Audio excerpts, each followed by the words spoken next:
Last time on Wild West, The Reckoning. It's been a while. The Spirit Chasers finally, after reaching the ends of Ashland's labyrinth, encountered a strange room in which the dead were seemingly continuously rising until they found who was bringing them forth back into this realm. An ancient lich. An epic battle was fought. Many of them were trapped in the fear corner. Aaron tanked a finger of death. Yeah, he did. It got real close. But in the end, they managed to make it through. And this was probably the second time we almost had a TPK. We made it through, damn it. But they made it through. And as they entered the final room of the labyrinth to claim their prize, waiting for them was the lich that they just slew. Freaked out and ready for yet another round of combat. It was then that they were told the trials had been passed, and they were brought via teleportation circle deeper within to a homestead, Ashland's homestead, where she healed them, brought them inside, and had said that they likely had many questions. This would now be the time to ask those questions. I know, Jesus Christ, Beck, you wrote a lot of these. I thought of questions. We were asking. You did? I'll start. All right, go ahead. So you said we, all that shit was to prepare us for what's to come or whatever. And what I have to ask about that is what and how and shit like that.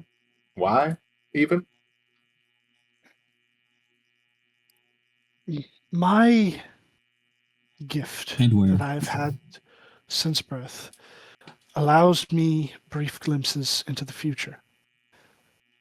At some point through my many long years, I have managed to cultivate this gift to the point where sometimes I have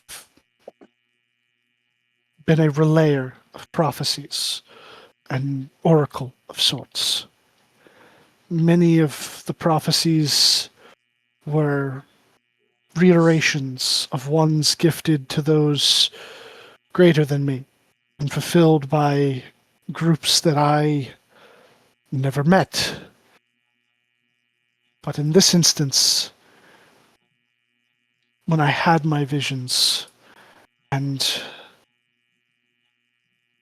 the others and I began preparing for the eventual future, and then we met you in the past, which was unexpected. It confirmed these visions and solidified our mission to create these labyrinths, to tailor them in a way that would prepare you for what I can only guess at, but I know that it is terrible. The best that I can do is show you glimpses of what I have seen. Perhaps this will answer at least some of your questions. And she will motion for you all to gather around. Straight over to her. She would begin moving her hands as you would see these glowing arcane lines begin to be traced in the air, hanging for a moment, and this flowing script that it almost appears elvish for those of you that know the language, but perhaps in a dialect that is unknown to you or long since lost. And a similar sort of sensation begins to happen in which this room fills with a mist. Not again. Oh hell no, you better not. However, as it begins to fill the room and your vision turns white, instead of finding yourselves as yourselves in yet another arena of combat to prove yourselves, you would see an arid environment bordering on desert-like, but with flecks of vegetation here and there. In the distance, you see a small fortification. It's the Alamo. At first, you think you see small dots milling about along the walls. Time begins to speed up.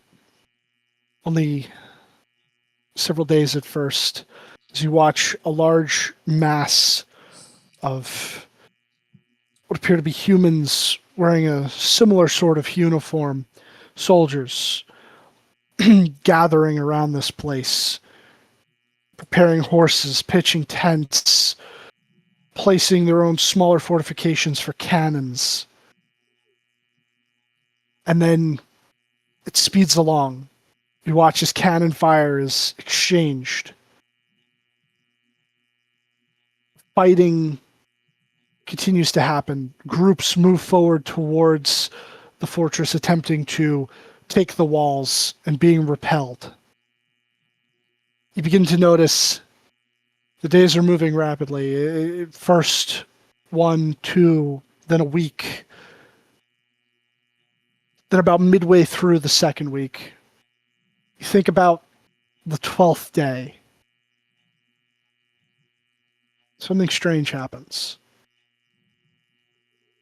And for those of you that would have heard this story, especially being from here, being from this world, would have heard of the Alamo, you begin to realize what's happening. And something strange happens. A tear forms in reality behind the encampment of General Santa Anna's forces. You watch as a single figure walks out, heavily cloaked, torn in places, ragged. They raise their hands as if to surrender, as this army begins to realize that there is a stranger among them. You surround him with muskets and sabers drawn.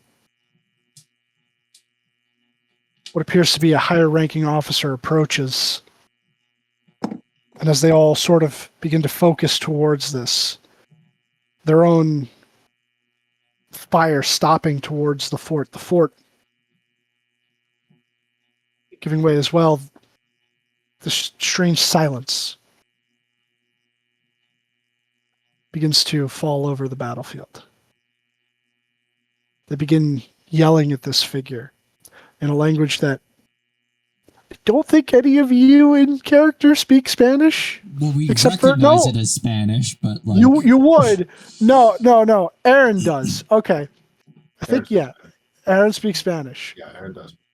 Yes. I think Lane did too, or at least Lane pretended to. I think he did, but he lied about. He lied about it to Ed. Yes, he lied about it to Ed. You would hear them yelling at him to surrender and to identify himself. Or at least he would, actually knowing the meaning of the words. And then you would watch as one of the hands held up in surrender would simply sweep downward. And as it does, you would watch as a shadow would elongate out from under it and seemingly begin to swallow up a whole portion of the camp. You watch as they all just seemingly be drained of any sort of essence or vitality within their body as they all just drop to the ground, desiccated. Hunger of Hadar. The rest of them begin firing at him or recklessly attempting to charge him with their sabers drawn. The other hand comes down, and they too fall. Chaos erupts within the camp. Every man for himself, some attempting to fight him back, others fleeing on horseback. Fires get set, unbeknownst by who. But then as the smoke begins to fade, the army decimated. This man observes the carnage that he has created, looks towards the fort, simply turns away and walks off into the desert. Then Jarvis tries to get a word up, but probably nothing comes out. No. Does You're all kind of like Walter- seeing this like Does Walter feel bird's eye, I anything guess, would be- from the pocket watch he got from Death? Looking at this man? interesting. You would. You're sort of having an out of body experience, but you would feel something strange. Okay. Yeah, I'll go down a bit. Sorry. You would sort of like be pulled back towards yourself very briefly. Where would you keep that? Do you actually keep it in your pocket? It'd be in his pocket, yeah. It's a pocket watch. Okay. No, I understand, but that doesn't necessarily mean that you kept it there. I mean, you have other places but yes. So you would feel that tugging within your pocket. And then the vision would move away from this. You would then find yourself, and this vision would be familiar to one of you. Actually, no. Hold on. Because there's another part first. I'm sorry. Gotta make sure I follow the order here. You would see a dank cave. Within this cave, a hastily drawn magical circle seems to be made of blood, entrails, and you would watch as from the center of it a swirling vortex of blood would appear and a figure would rise. They appear human. Strangely noble in stature and clothing, but you can't quite place where he might be from. And strangely, it's almost as if the appearance of the face is constantly shifting. One moment, he seems to be perhaps British. The next moment, you think he might be somewhere from the Middle East, then Africa, then the Far East. You would see this cloaked figure step out of the shadows, and a conversation would seem to take place between the two of them. An object would be handed to the humanoid that came forth from the circle, and some sort of bargain would seem to be struck as they would clasp one another's arms, and he would retreat back into the portal. Now, this is the part where this would seem familiar to one of you. You would see a massive, sprawling golden city. Oh, fun. Within the clouds, spires seeming to reach infinitely high. And that view would begin to zoom in towards a more central building, one larger and taller than all of the rest. Within it, you would see 7 figures. Each of them, their forms too bright to behold fully or even comprehend. You would all feel actual pain upon attempting to look upon them.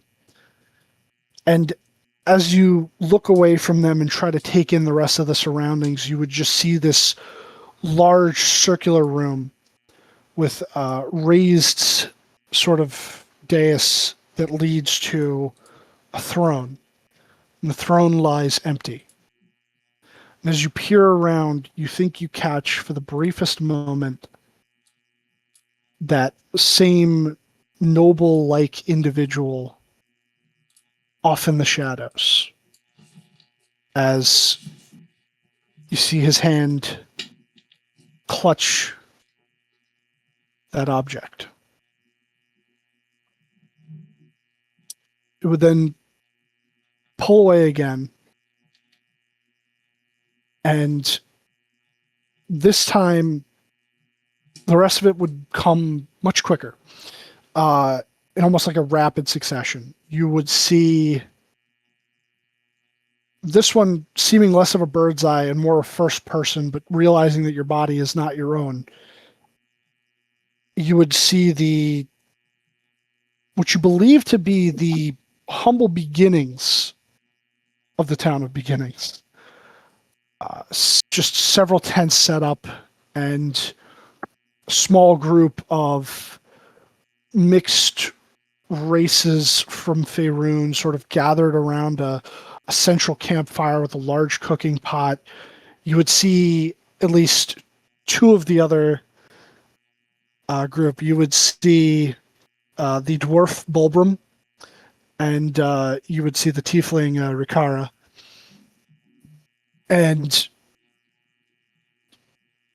then it would just sort of like rapidly move along as the town began to construct itself, as it began to turn into a city. Their rapid construction of it, and then them realizing that they needed to try and hide it. So them performing the ritual to sort of put it into that demi-plane. And then it would get really bizarre as you would like witness yourselves from another's eyes My that short. appearing. Yes, you are. Appearing before this individual, and sort of like a rapid recollection from another vantage point of what had happened with the angel and all of that. And as more time went on, you would see like not any of the other labyrinths, but specifically this one that you've just conquered. You would begin to see the construction of that. How like a lot of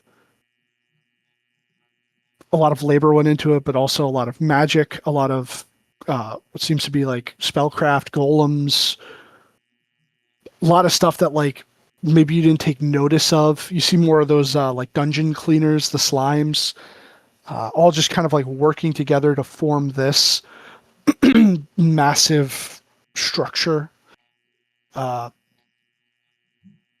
beneath the city. And then it would pull back out, and you would find yourselves back within the cottage. Oh shit! Ugh. I saw that city. The golden one. What? Yeah, the freaking golden one with all the freaking blinding angels. I saw that in my ill-advised vision from another dimensional being. Which one? The Eldritch kind. Oh, I thought you had like 2 of those. The most recent one. Oh, okay. The one we told him to stop messing with. Of course. Yeah, once he told me to stop messing with that kind of shit. Yeah. The, I freaking saw that. the man who I'm guessing, well, not really changed the fate of, but from our perspective, but from Aaron's perspective, changed the fate of the Alamo. He's the guy that Death wants me to find and give him this pocket watch. It's like Any idea who that individual is? His assistant that's been MIA for a while. From what I could tell. Assistant. This is the first that we, the party, are hearing about this. I think you might have told Aaron and Ed at the competition, right? Well, yeah, other people were present for him getting the pocket watch, but he hasn't talked about it since. No. Yeah, but I think like any actual disclosure of what you were told, I think might have only been like 2 people. Yeah. And Walter hasn't talked about it much at all, so probably not. What? Good to know. Now I need to be on the lookout for a face-changing individual who is the Secretary of Death. Cool.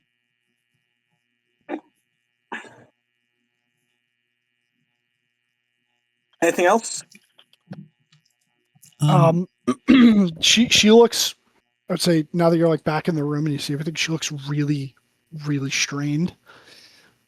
She sits back down in the chair. And that Can I ask you something else? Explains how our timelines diverged from Aaron's. We diverged at the Alamo. Because it didn't make sense, because the reckoning happened years after the Alamo, but the divergent point was the Alamo.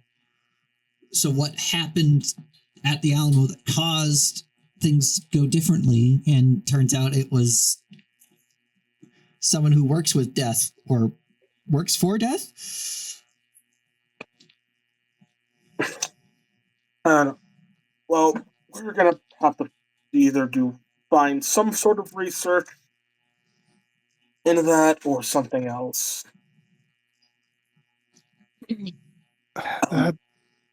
She would kind of shakily. That is all that I am able to show you of that. Prophecy, in some aspects, has not yet come to be. And it is vague. I get other glimpses here and there, but I don't know how useful they would be.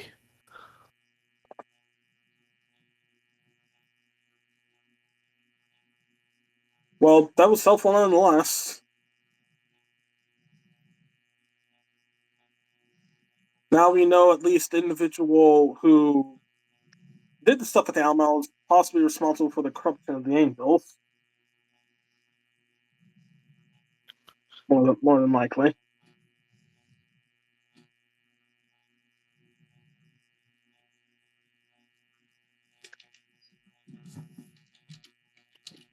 Is anyone talking? Or No. okay, don't. No, I'm just listening to what you're saying. Yeah.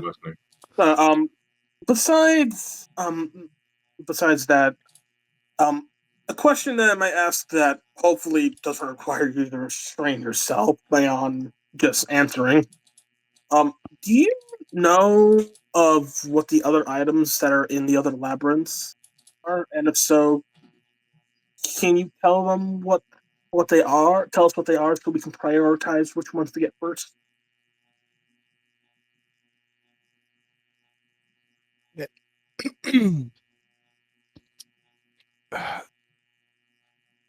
They are all artifacts of import that will assist you.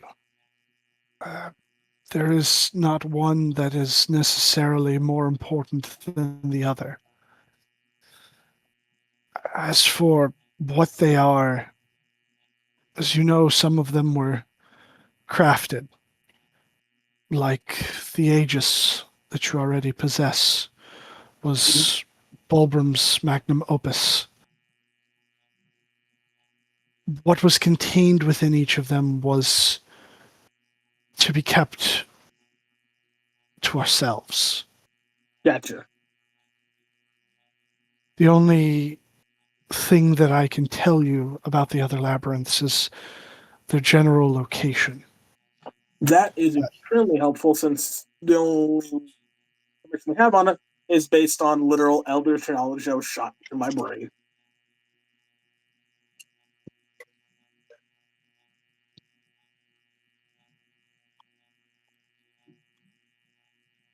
Yeah, it even took a little bit to find this one, and we knew exactly where to look.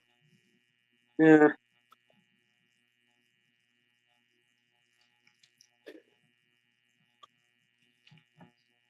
How did? In regards... Oh, sorry, go ahead. No, you go ahead. I was going to say, in regards to the other labyrinths as well, while all of us within our group have formed a bond with one another, much like your own group, Jude was a late addition. I believe that he possesses knowledge that the rest of us do not. So if you were to try and discern something of import, perhaps he would be the next best one to seek out. That honestly sounds like a pretty good idea.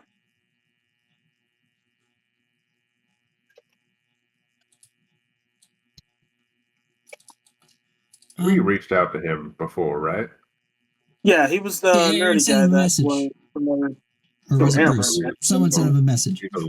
He's alive. Well, in fact, he's also similar to Aaron, where he's kind of out of time, Yes. but not same era. No, he was from the 80s or something like that. Right. No, it wasn't 1880s. Definitely in 1980s, right? It was not our. Well, what? It was not the 1880s. It was the 1980s. Right.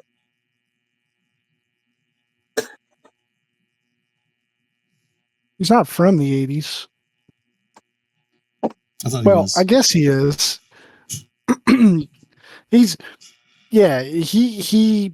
lived in maybe my world in the 1980s, but he said he was Yeah, from Long that's Island. That's what we're getting at. Based on the conversation you two had. But I haven't had much of a need to go to New York, so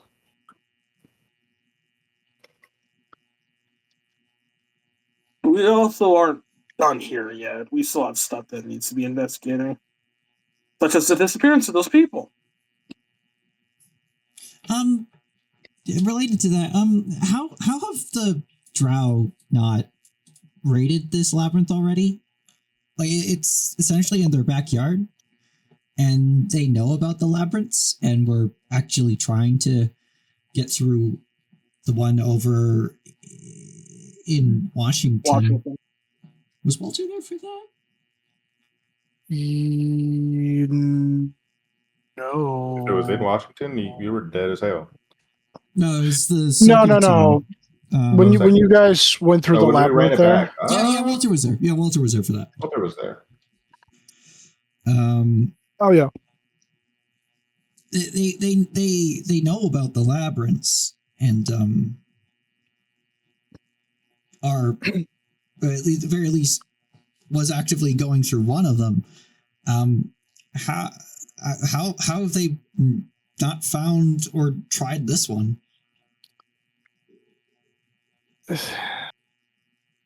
their discovery of them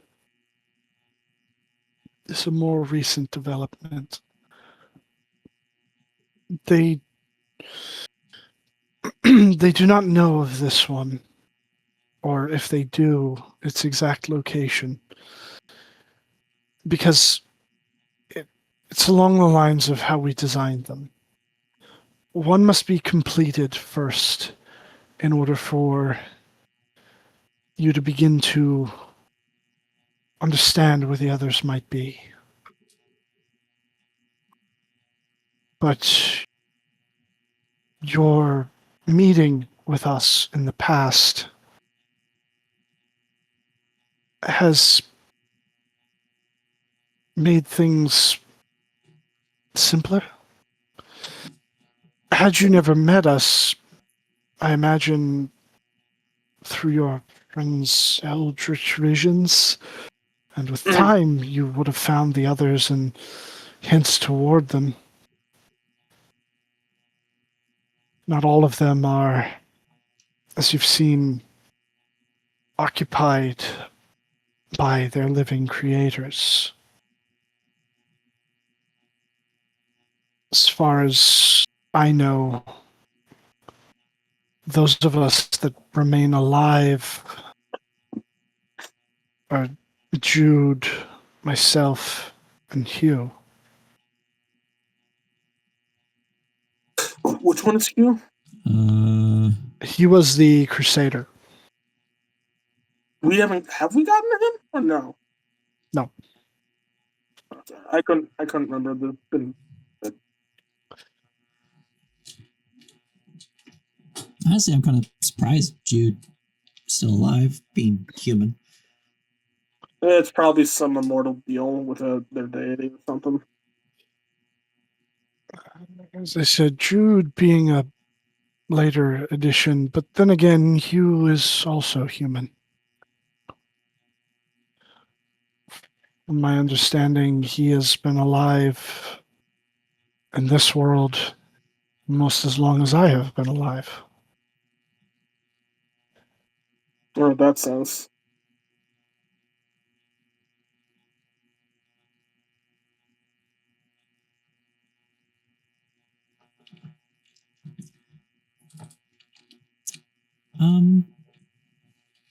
Do you know how the Drow infiltrated the Confederacy, and what their end goal is, other than seemingly trying to hasten the end of the world? I know that they are tied up in all this.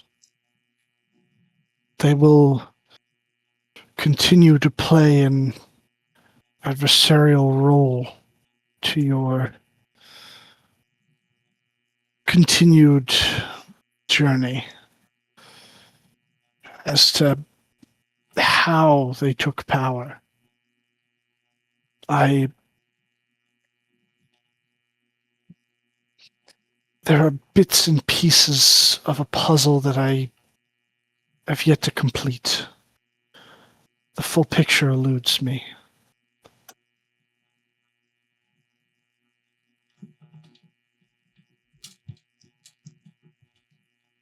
And she would draw forth. She would bring forth a piece of parchment and some charcoal, and you would watch as she would begin sketching something.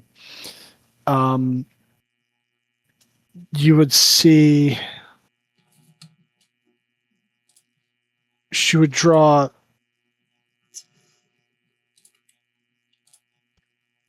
Yeah.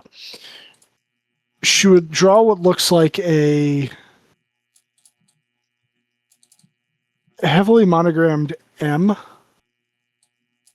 She would draw what appears to be a bull, and like a bull's head, and she would draw a cross with 5 gemstones. God damn it! What does that symbol mean?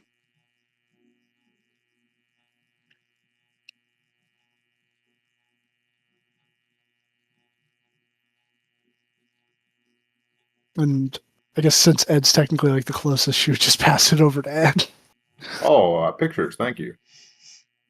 Ed, what is it? Look. Okay, what the fuck does this mean? This is Oh yeah, outright yeah. What? insane. We see that shit all the time. What does it mean?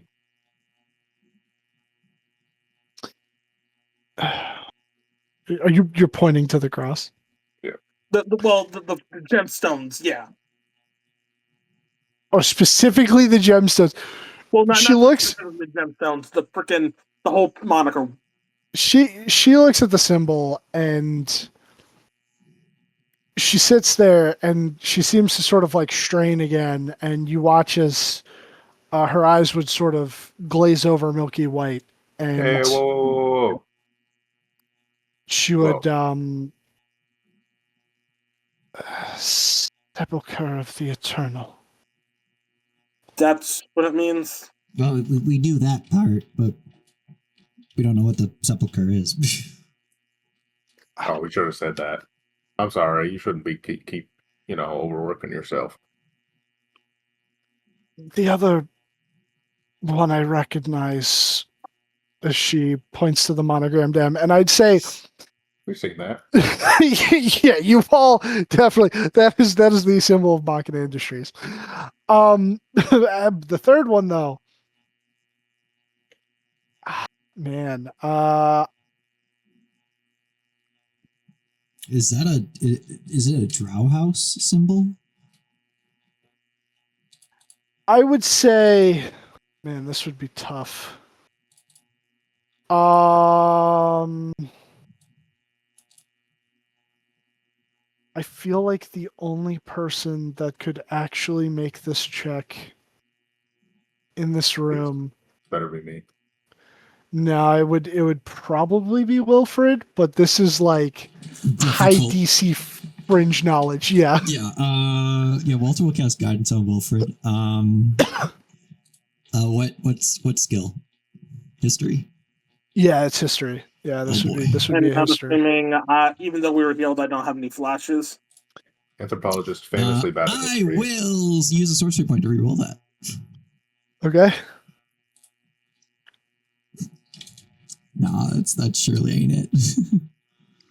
Yeah, this is. I wanted to give you a chance because you're not from Earth. Well, But I was 10 when I left. Yeah, that would be like some real fringe. The only other person that I think, Bruce, you can make a history check. This is also high DC, and if you get it, I'll tell you why you would know it. Otherwise, yeah. I'll cast, I know Walter that will cast guidance on Bruce as well. If he's back. Is he back? I don't know if he's muted. Matt, you're muted. Because I know he put in chat BRB. Don't think he ever said he was back. He did not say he was Damn. back. All right. Well, we can hold on to that one if there are other questions. Y'all are gonna do some research, so look up whatever that is. Oh, the dragon. And what's with the black dragon that breathes fire? Oh, the red-eyed black dragon. Black dragon that breathes fire. Is it something you ever encountered Yes, or heard? the Undying Queen, she's not very fond that it exists. Amongst other things that concern us. Yes.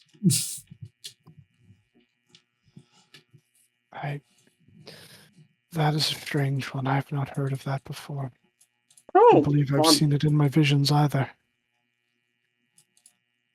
That's good to know it's a new thing for everyone. spooky. Isn't that scary?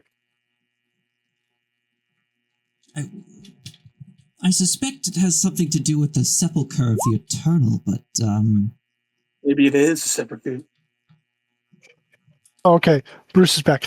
All right, so Matt, she drew 3 images on a piece of paper with some charcoal, a monogrammed M, the cross with the gems that you were used to, and a symbol of a bull, bull's head.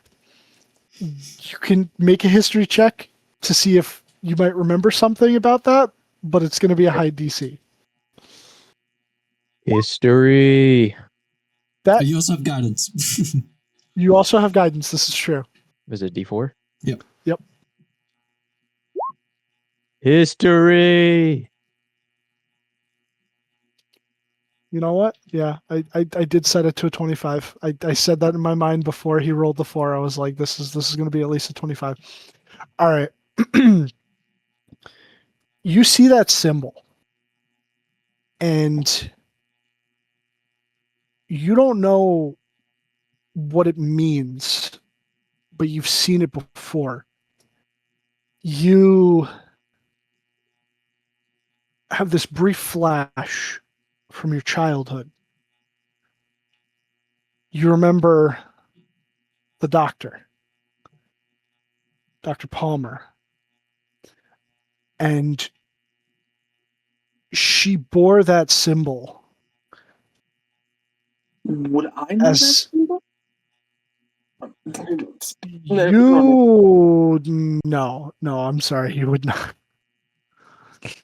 You would remember that she bore the symbol, and I would say it was on a necklace that she wore, and you always like would see that she wore a necklace, but you'd never seen that until one day, and then when you saw it, she would have just tucked it back into her shirt. But that's all you remember about it. This is the bull. This is the bullhead. And hold on.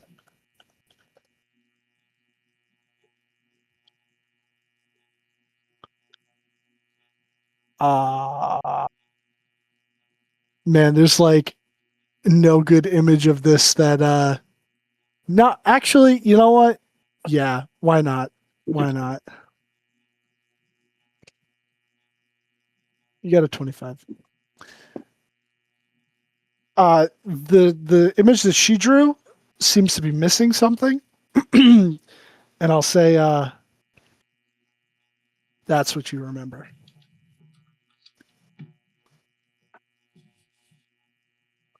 Oh, so the one she drew is less detailed than the one Dr. Palmer Yes. had. Yeah. Hers was like a badge We've almost. seen that before. Or at least I've seen it before. We- don't know I- where. We have. Anton, have seen this before somewhere, or at least the word Kenneth. I But I have feel no like idea. I've seen this before in Wee Wee, but I'm not 100% sure. You have not seen it in Wee Wee. I ain't never seen that shit in my damn life. You and I have seen it though, Beck. Oh, yeah, okay. Man, Beanbox. Beanbox, why have you forsaken us?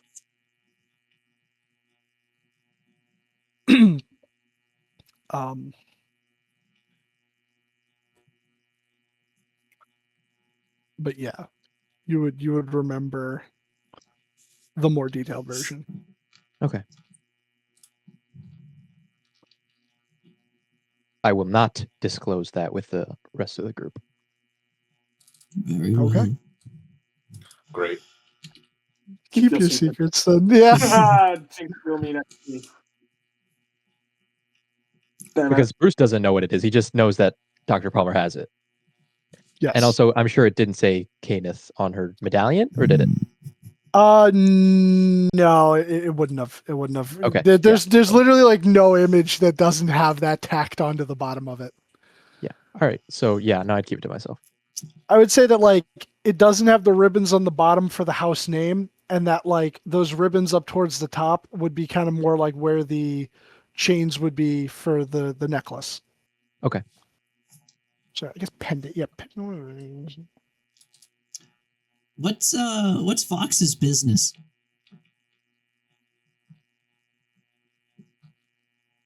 Who? Nothing. Try. It was a joke. It was out of. She says, I don't know who that is. He has business. What is his business? I look, I don't know everyone's business now. Right. No. Why are people trying to end the world? What happens if they succeed? What do they get out of it? I can answer that for you, dude. New World Order.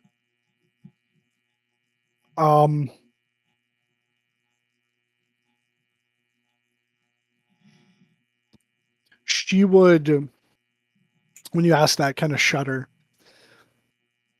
I would share that with you, but you don't want to see that.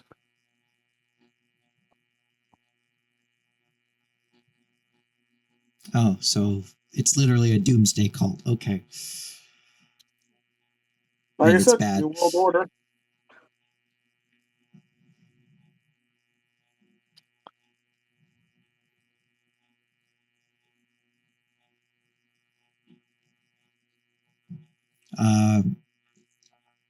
What?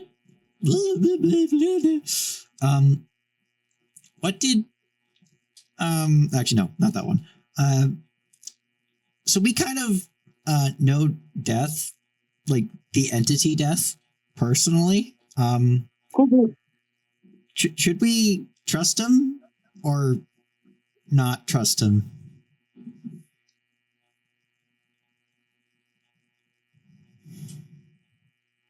Like, could he be an ally, or is he someone we should be careful with? More careful than otherwise you would be with Death.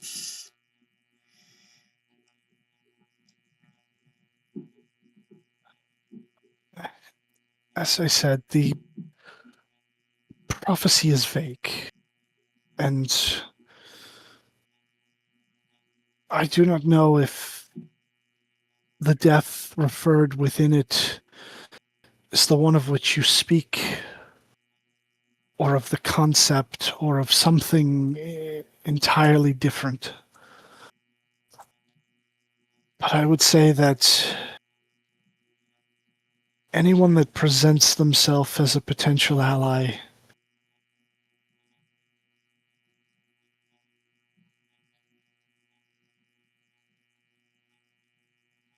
be careful.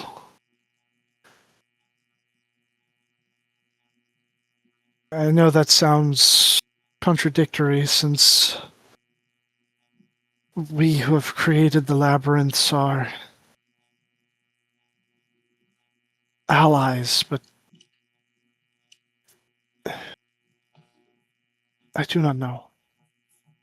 I would tread lightly.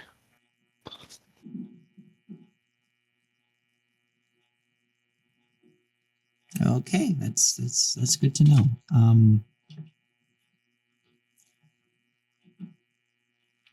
Do you, by chance, like, know where the missing sin is, or have like a general idea of where Pride is?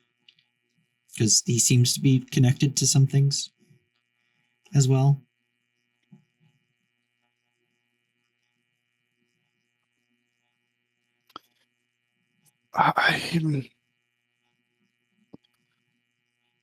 There is a chance that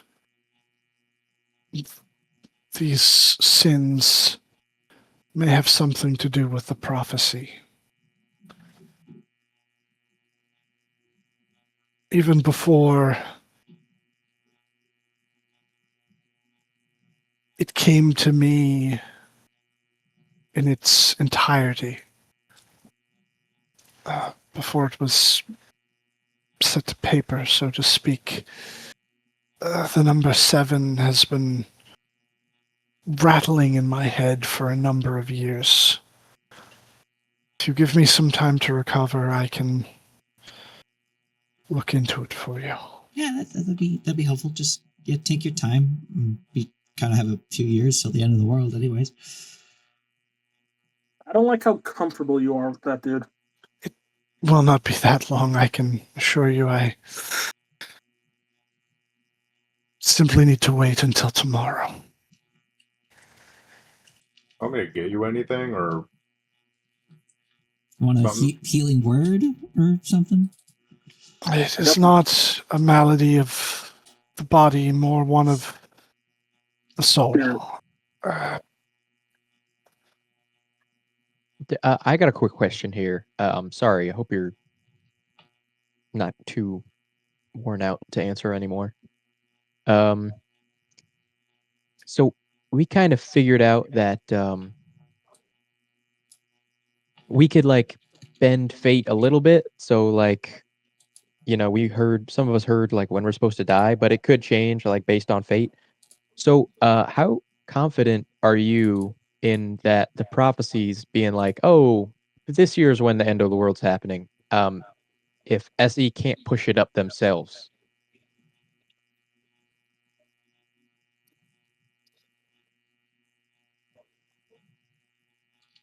As I said, they're pieces, and I have yet to see the bigger picture in its entirety. But again, prophecies being vague, the best I can understand, even though I was the recipient of it, whatever will bring about the end, it cannot happen until then. Perhaps this is just speculation, some sort of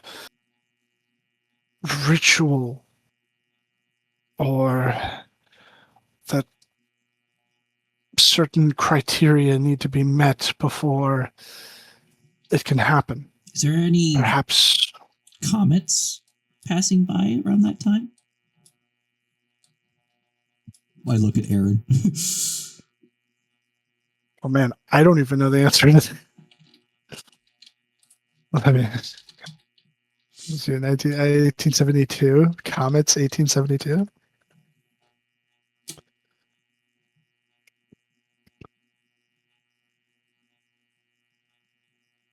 There was supposed to be a comet in 1872, but instead there was a a spectacular meteor shower, so it broke up.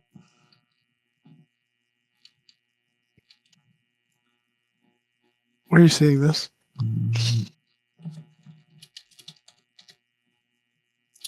Some kind the Biela's comment. yeah, like, Biela's comet broke up in two pieces in 1846, and it was never seen again until 1872 and 1885, where it was spectacular meteor showers. Interesting.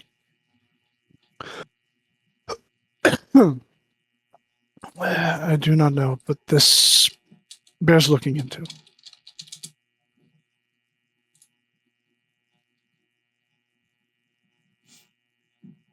I don't know if Aaron would know that off the top of his head. Probably not. I don't think he was a space Yeah, I don't- guy.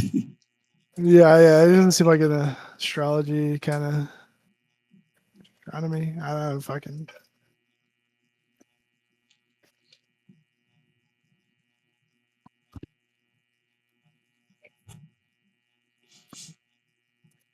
Are you, how familiar are you with the current people in charge in the world right now, or at least in play? If you're asking if I'm familiar with the current state of the world as a whole, not entirely.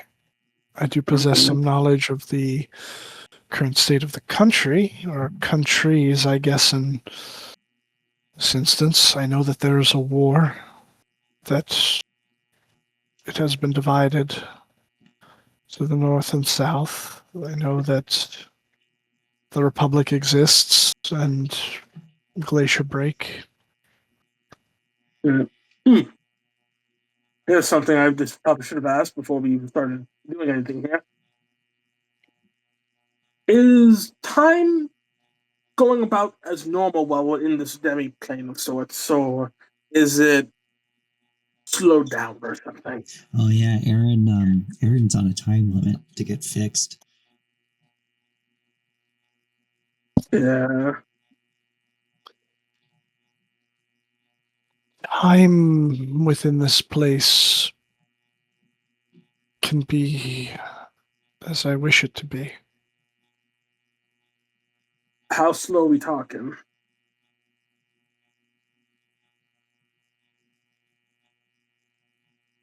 Upon your entering here, I believe you entered at daybreak, shortly after. Yeah. Ish. Yeah, and I think you guys technically had. Did you have a long rest? Oh no, you drank the boba bola. You've had Yeah, two so- short rests in here. Two Yeah, short two short rests, a Coca-Cola, and a stairwell that felt like a long time passed, but also not at all. Yeah. So time is a good question here. While you've been in here, 3 days have passed. The fuck? Ah, well, thankfully that doesn't mean 3 days have passed for us, so Aaron can still get fixed. Uh, 3 days have passed outside, you're saying, right? Yes.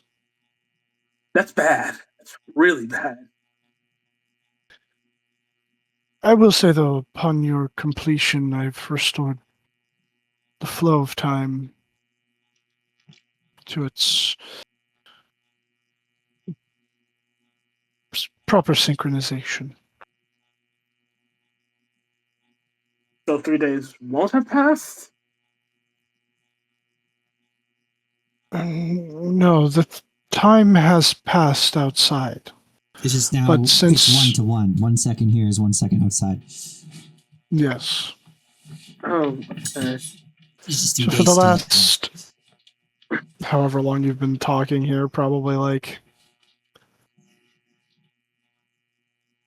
I don't know. Like the last half hour or so has been synced back Probably up. an hour with the prophecy vision. Oh yeah, that's true. Yeah, so like the last hour, yeah, it's all been synced back up. Time, the management of it, the keeping up with it was essential to the theme. All said, you made quite good progress.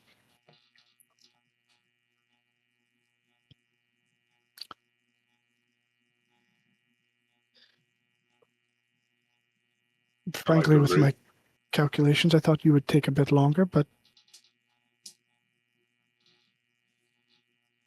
You were expecting us to sleep in here, weren't you?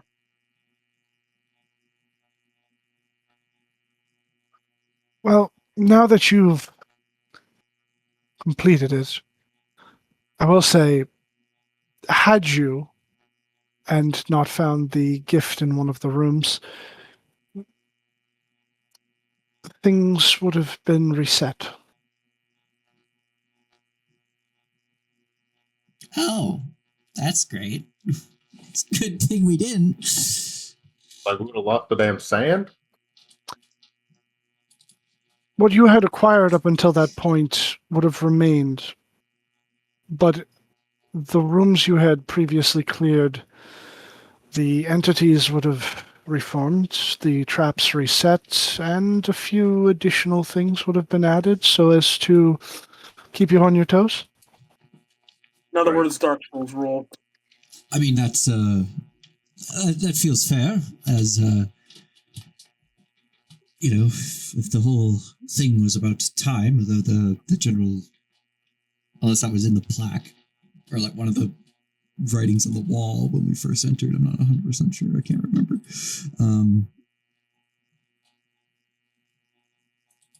Yeah, I don't think I made a placard for this one, like a handout. I know I posted it. I might have About put it. rhythm. It's a rhythm game. Yeah. It's funny because like Bean was like, "Oh, I think I finally get it." He's like, "I thought it was like a music or a rhythm thing because of all the bard puzzles," but he's like, "No." It's all about pace and time. Yep.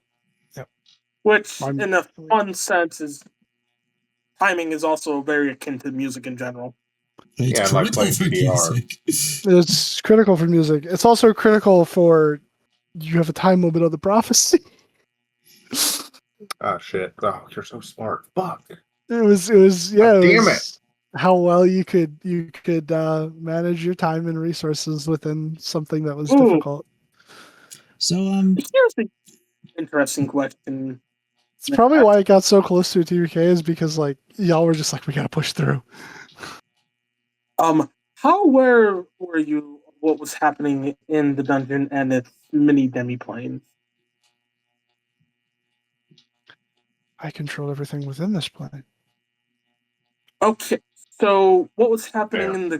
in the casino then? You're watching me kick ass in Candyland? Yes. I was referring to the, if I'm remember correctly, evil magical cards.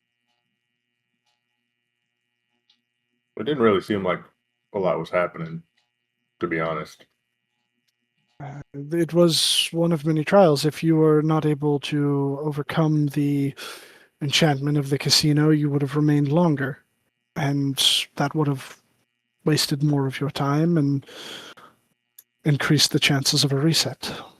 I understand that, but I'm talking about the permanent effects of those weird cards. The cards are a magical item. I do not have the means of revoking their capabilities. I am powerful, but I am not all powerful. I was asking about revoking as some of their, I don't recall, what were the effects again? Bruce got a castle Yeah, Bruce. somewhere. Yeah, Bruce has a got all the castle. Yeah, well, because we haven't had that like come up yet because you haven't left Bruce yet. Fuck, we actually gotta go have a find the castle. castle somewhere, or is that just card just made pointless? I have no clue. That's why I'm Let's So- asking wait that. and see. You know, if the Oh, castle I- is somewhere on that demi-plane or is it in the real world, we don't know yet.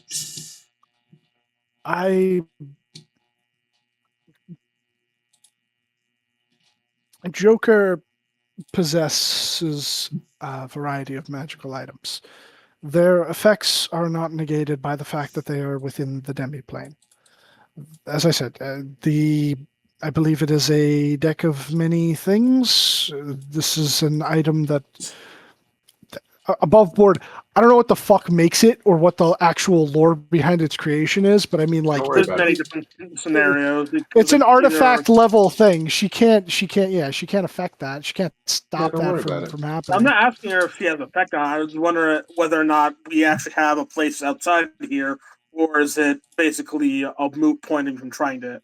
I wouldn't say we. He earned it. I mean, Magic yeah, card go what I boom mean. boom. that's his thing, and I'm not going to screw him out of that because he decided to do it in a demi-plane. No. Well, I don't know. That's why I was asking. Well, I mean, yeah, when you guys leave here, you'll see what happens with that. All right then. I mean, but also too, you also have a property that you all share Yeah, that's what I'm outside of saying. Austin. I know that's. You're like- Like, hello. You get as a party, you effectively have your quote unquote castle that is being built. That's Bruce's. If he wants to share it, it's up to him. Wait, does that mean there's no monsters in there that we got to go kill? I If believe Bruce- that is. If Bruce wants how our it help to works. clear out his castle, yes. He can do that with his wife. His assassin Whoa. wife. A little honeymoon activity. Clear out some monsters. I went hunting with Violetta before. It's actually a really great bonding activity. Oh, maybe I'll try that. That would be an awesome thing to do. Gonna lie. If you need help, I'd be more than willing to help because that sounds fun. Clear out a castle. Those two lay together, stay together. Always saying this. Now, I believe we're getting off topic. Is there any can anyone recall any pressing things that we should ask that are vitally important? Well, Vitally, is this lady going anywhere? I mean, couldn't we just send her? I She's don't know. she's not going anywhere. It's just if you want like her to look into things with like visions, because she's I think I had her say it when you first met her. She is a very powerful. She's kind of what is it? No, She's she's a very bit of a powerful oracle. she's a powerful oracle, yeah. And I'd say that her magic kind of borders on like a cross between chronomancy and divination. Probably more heavily on the divination side there. Divimancy. But yeah, divimancy.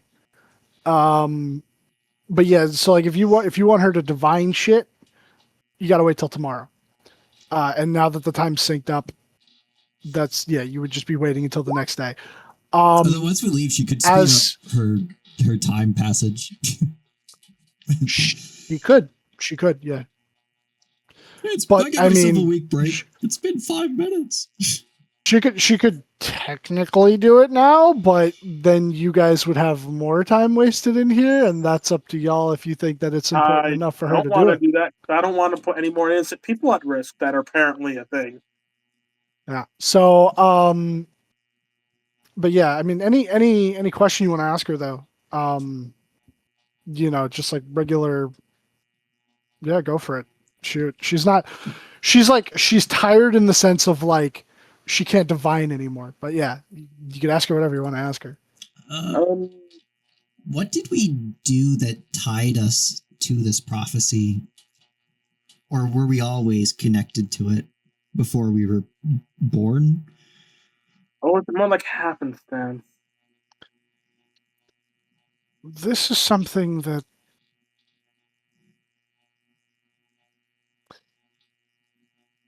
those that are involved in prophecy, it could be the work of the gods, fate, mere happenstance, all of them at the same time. I'm sorry that I don't have a better answer for you. Perhaps it was that you were always meant to meet one another and form the bonds you have formed. Or perhaps a chance encounter on a train. Sounds about right.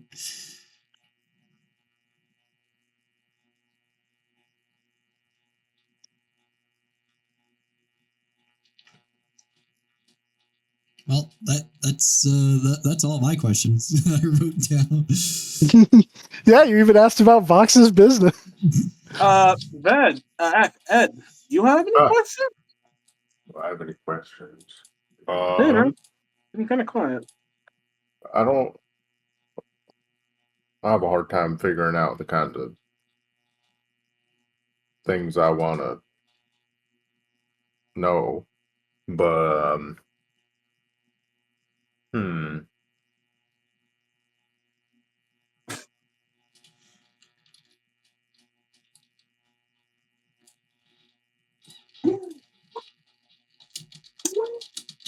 I don't think I'm not sure. All right. And I'll say too that if there's anything Aaron would have asked, she would have answered. Just to cover that if he thinks of anything.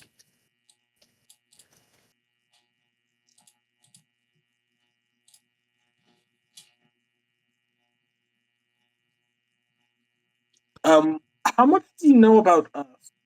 Is actually another question that just popped into my head that could be very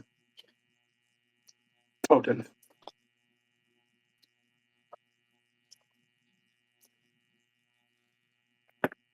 When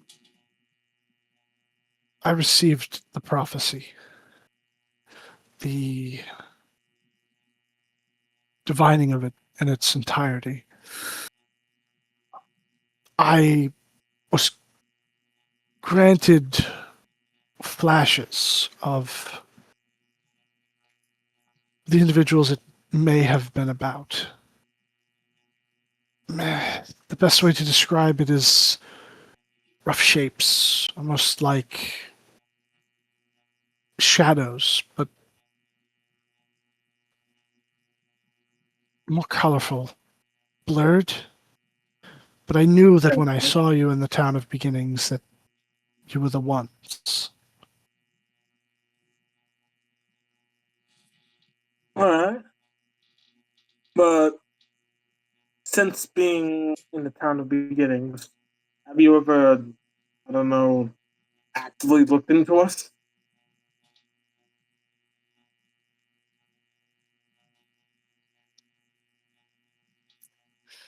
I've not had much of an opportunity. Alright. When you met us, me,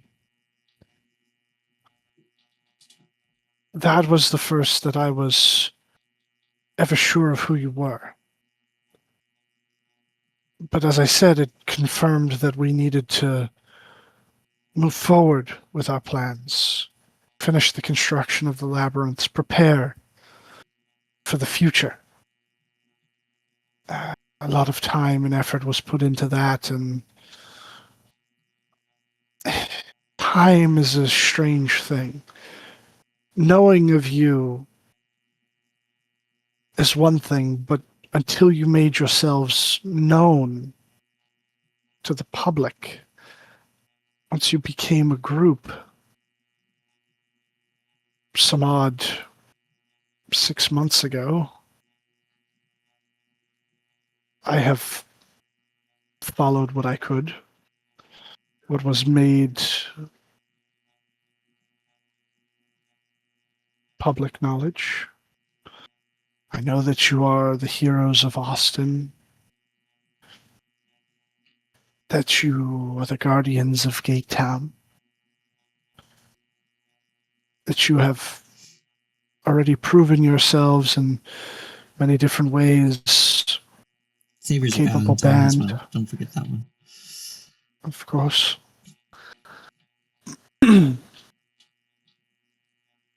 But beyond that, if you mean on a personal level, your pasts, your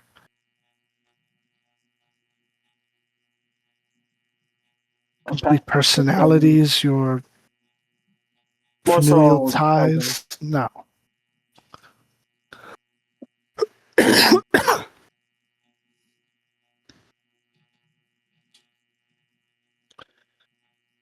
It's not like I'm a stalker.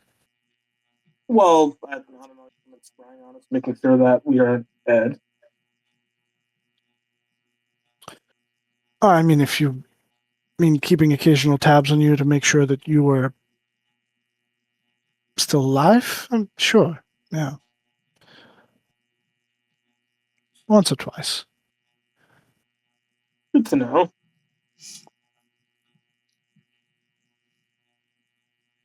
In any of those scryings, how you know if I'm in real danger with the other stuff? You're definitely in danger with that stuff. Yeah, I just want to know how bad, if they are hardly aware. a question, really. I will say that the entity that you briefly had physically attached to you and now more of a distant attachment is a creature whose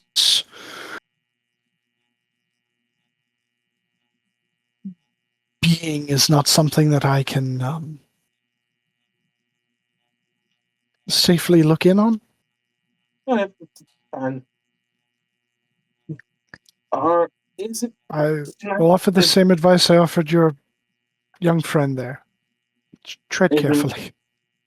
And is she it seems all to say that way more serious. is it all connected to? It's gonna sound weird. To my no, actually, you wouldn't know. My, forget forget what I was gonna ask. Is it connected to my backstory that you know nothing about? Yes, I was about to ask that, which wouldn't make any sense. Yeah, no.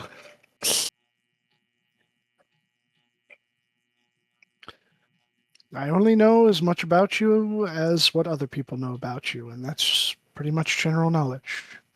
Well, I guess I know that you are the one spoken of in the prophecy, and I know of the prophecy. I doubt anyone else beyond your group and mine know anything about it. All right. Cool.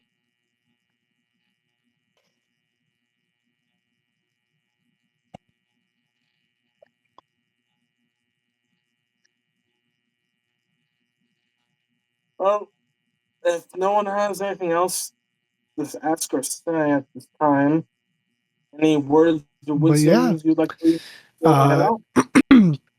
if there are no more current questions for her, if you're going to wait on her to divine about pride, do you guys want to go back up to the surface and then just have her like send you, Yeah, she can or would contact us you? about it. We got Okay. Yeah, things we're not to deal with in New Orleans. We can't sit around waiting. Yeah. Okay. Actually, what will probably happen is when we get back to the surface, Wilfred will pick up a rock, use teleport to take Aaron back to Austin to get him fixed, and then come back tomorrow. Send him back tomorrow. Okay. Good to know. That actually sounds like a good idea. All right. So I'll say she will lead you back outside over the bridge to teleportation circle. And once you all step in, it'll glow, and you will find yourselves back in the graveyard. I'll say it's shortly after dawn, and you find yourselves back in the city of New Orleans. Shit. I'm exhausted. Ed, you need a bed and a drink? Something like that. We should probably find a place to stay for the night, and we can start get the Well, rooms ready for that, and then we hold can on. start poking into finding Well, this. if it's helpful at all, I believe Aaron can actually set us up for a night.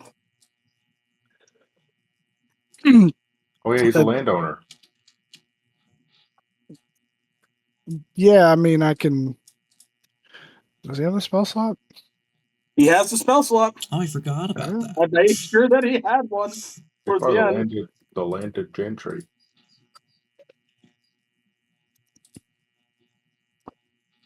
Yeah, I mean, I can. I could set up my mansion just about anywhere. I suppose we should find a secluded place for that, and then I guess you cast it, and then wrong voice. I suppose you should find a secluded place for that, and then once you cast it, I'll take you back to Austin so you can be your correct age and not have back pain for the rest of your life. All right, yeah. Okay. So say you guys exit the graveyard, putz around a little bit until you find like an empty lot where there might be some future construction, and he'll pop down the mansion, and yeah. Can you guys be in it while he's not in it? I don't know. Let me check. Magnificent mansion 5e. Yeah, that's a. What does it say? You can open or close the portal when the. I mean, when say you anything create it, about- you don't appear inside the mansion. Yeah, the duration is 24 hours. It doesn't say anything about you having to be there for Yeah. other people to also be there. Yeah, So yeah, we're good. it doesn't. It's not like Leomans, where like if you leave the dome, it stops being the dome. Okay. I can't ask him questions about how any of this shit works. I ain't gonna touch I these machines. mean, he can leave us some movies if he wants, because he can do that apparently. Yeah, but I'd rather watch them with you. I like to experience your reactions to things that you've never seen before. Did you put that Raiders of the Lost Ark one back on though? He did play that one before, right? Yeah. Yeah, sure. Why not? I wonder if I can make that as a trap. The big picture. Where you open up a box and it melts everyone's face? Yeah. Do you know how effective that would be in a That is like a cruel and hunting situation? unusual. I would not want to inflict that on my enemies. Also, Jarvis, Huh. I think that box has like the power of God in it, so you're gonna, yeah. Well, nothing. Well, I mean something similar in the fact that it's a box trap that you set up and it boom burns everyone who opens it. Maybe something that shoots acid. I mean, Firebox. we Now that actually, I say it, it sounds a lot simpler than I thought. I think. we actually could, well, maybe once the world is no longer ending, we could go out and try and find the Ark of the Covenant. Because it Well, That does sounds like exist. fun. Does it not? Guys, Does God exist? I can't wait for Wee Wee Part 2 Raiders. Gotta raid the Ark. Gotta raid the Ark. I mean, yes, technically. It does exist in canon, technically. Yeah, yeah. I mean, a good place now. to start would be where they look for it in the movie. All right, guys. When this is all over, we're going to Egypt. Well, actually, no. First, we have to go to the Himalayas to get an Yeah, we need amulet. that. Yeah, we need Yes. the amulet. Yeah, the amulet of Amun Ra. We need to find out some cousins of mine.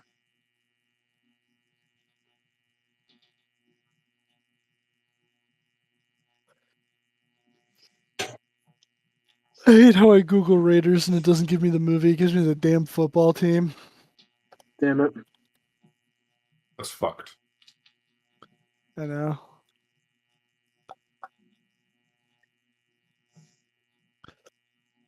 But okay, so he'll pop up the mansion, let you guys in, put Raiders of the Lost Ark back on, and then go with Wilfred. Wilfred will pick up a rock and then teleport with Aaron to Austin because I kept the 7th level slot. Okay. Alrighty. And then I guess we'll head to the church to get him fixed. Yep.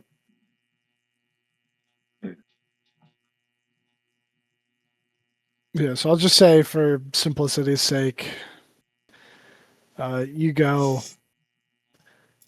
Yeah, why not? The bishop's there. You chat him up. He's willing to perform it. Oh, He does it. before Wilfred leaves, he'll give Ed the drow sending stone. Because Wilfred will not be returning with Aaron. Yeah. This is the thing.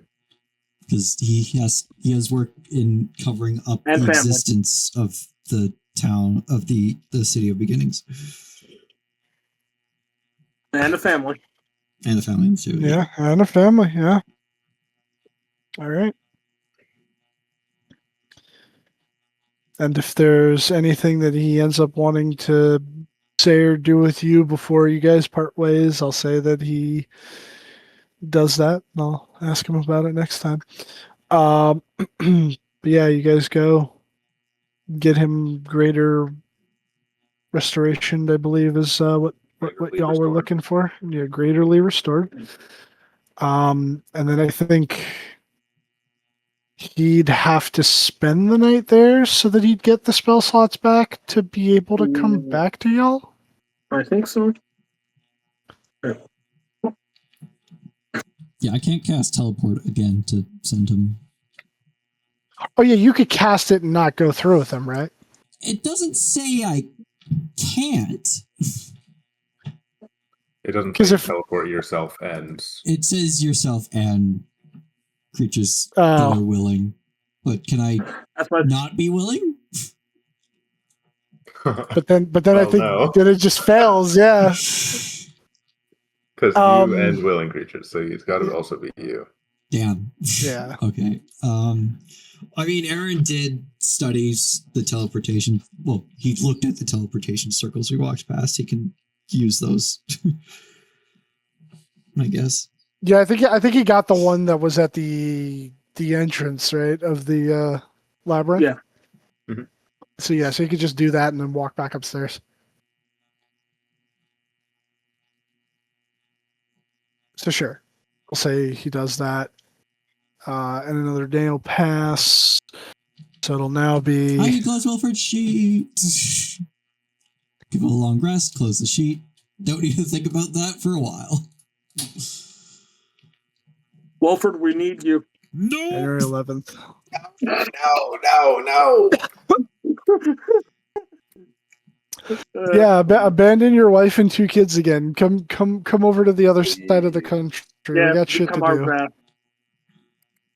It's gonna be the last battle's gonna be like Endgame, but with all our backup characters. Yeah. I can't wait I have for to play 3 diabetes. characters. Callie's on your left. That also means I get to play 3 characters. Shit. Oh, but you see that's the problem, because if everybody's coming back, then I'm expressly bringing Tom for the final battle, and I'm like, here's what's gonna happen. You're here for the final battle. You get to play all of your You characters. have to play like There is 8 no saying no. characters. Yeah. You have to play your 8 characters. You have to play the 3 versions of Marcus: British, kind of British, and regular Marcus. That's actually just Dean. I gotta play a monk and a necromancer. And then you have to play Nox and Nox. Why the fuck do I Callia. call him Nox? Vex and Cal. Nuts. Yeah, Vox. Nuts. Nuts. Yeah, Nux. Nuts, Yeah. Nuts. Yeah. So he'll play Nuts, Marcus, Callie, and then Vox was the evil one that worked for Machina. So he has to play him too. Yeah. Oh, fuck. Farkas. Yeah. Yeah, I didn't mean to. In that fake question, I didn't mean to say Fox. Then it was. It was Nick's. Look. They or both whatever have the fuck. similar names. I figured that's what you meant. So Yeah, yeah. because he's the only one that had business. Yeah. Yeah. I mean, Vox had business too, but I mean, like, We knew you his know. business. But he didn't have business. Yeah, he didn't hide his business. I didn't have Business. I fucking can't believe that was just the ongoing thing with that guy. I have business. It's like, all right, so you introduce yourself to these guys. You're here to help them because they're working against a rival gang that you have beef with. Walks in the door. Hello, I have business with you. It would appear that we have business. So who the fuck are you? Don't worry, we have business. You like to Please know just we go have along with it. I have friends. I'm trying to make it look like I'm cool. That I have secret business. Okay. Yeah, but yes, we'll go into the next day. Aaron will return, meet up with you guys, come in, and probably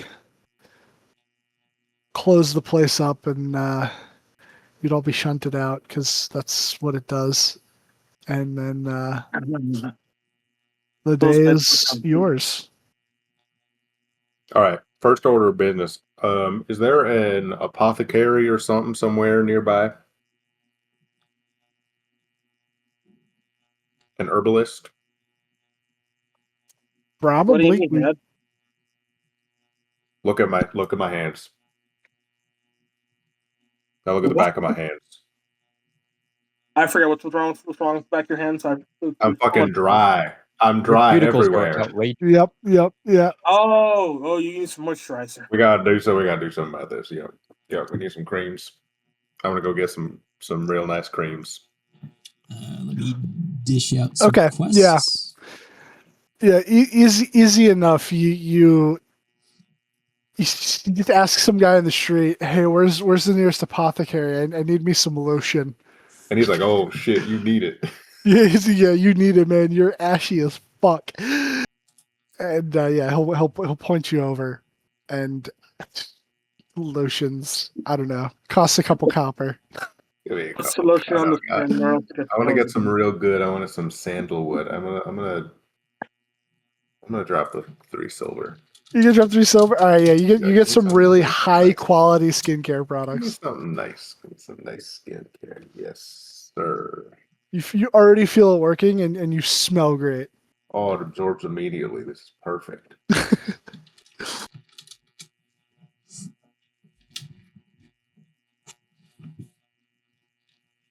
There you go. I had to get a kill quest. A kale quest. And ooh, Bruce and Jarvis get boring quest. lore quest. Me kill? Never. But oh, that reminds me. Crap, there was something I wanted to look into. That's another project. Walter, Yes.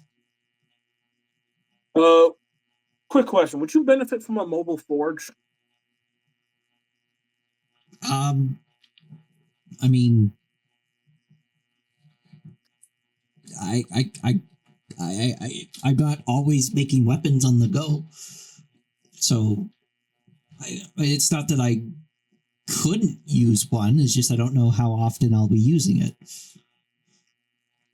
Just having the ability to just make nails from any random piece of metal, or I don't know. I think I can do I'm just that trying to think. already, as long as I have a heat source.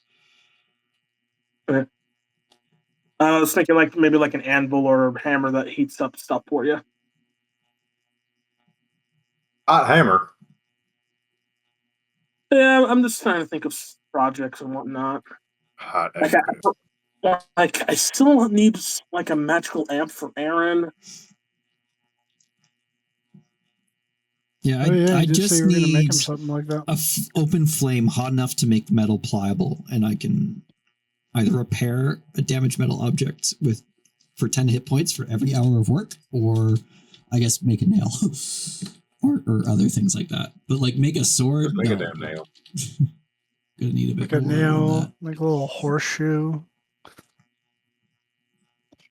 But don't really need those too often, and if we do need them, we're usually in a place where we can get them. All right. It was just more so would you like one, and do you think would you benefit from having one? I mean, it wouldn't be disadvantageous, but it also would be like another thing to carry. It'd be out of the way for the time being. Yeah, it's not necessary. Thanks for the offer, though. Yeah.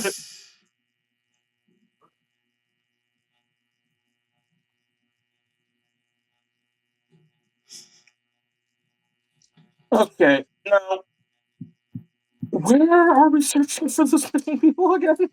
I thought they were originally going to be at said labyrinth, but apparently not.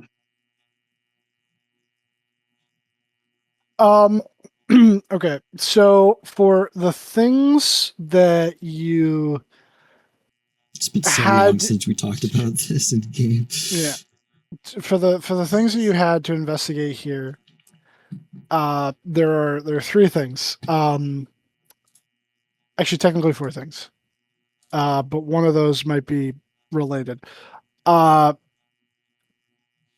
Bruce had that letter to meet that guy here from a long time ago. It's pretty Bucks related. It's Bruce Bucks related, yes. Oh yes, sir. There was the weird magic man on the train that offered to teach him his ways. and he said to look for a church with a red candle, I believe, in the steeple. Oh, true as fuck. Yeah.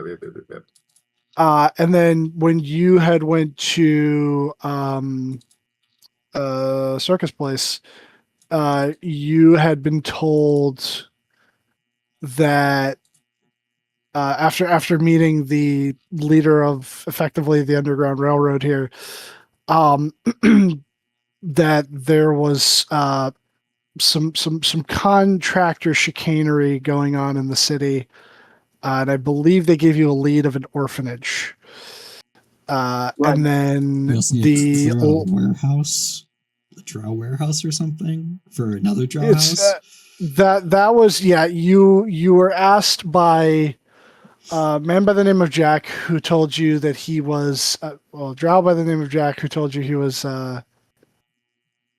part of Breaking to Earth, that was basically like, we're against the matriarchy, and if you help us clear out this house, that will effectively work as spies for you guys to try and foil their plans going forward.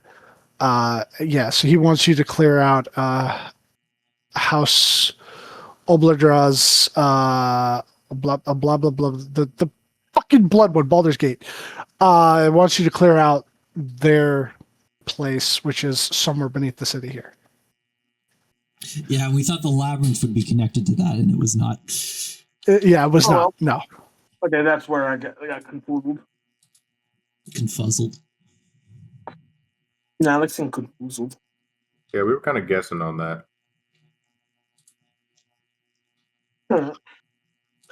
But those are your leads. So orphanage. Orphanage. Should I split off and go talk to the business guy and then You think you're gonna be safe? Wizard Sensei? Before we do that, Ed, do you need makeup? What? Do you need makeup? Do I need? That's- Oh, What went to the apothecary? right. No, I went to get fucking lotion for my skin, but right, I forgot about that. Yeah, you guys were disguising yourselves. And Bruce, you need your big ass muscles back. Yep. Yeah, Aaron Unrelated. just gets to work with the towels. That's the important thing. Shit. Well, yeah, I'll go ahead. I forgot because I felt safe when I was with Marie. But yeah, let's try to avoid some bullshit. Okay, yeah, so I think it was Aaron that had the disguise kit. Yes. Yeah. Aaron. Check his inventory. So he'd have to do it for Bruce, and he'd have to do it for Ed. So I would need 2 disguise kit checks. Guidance on both, and I have to do Aaron because I'm Aaron.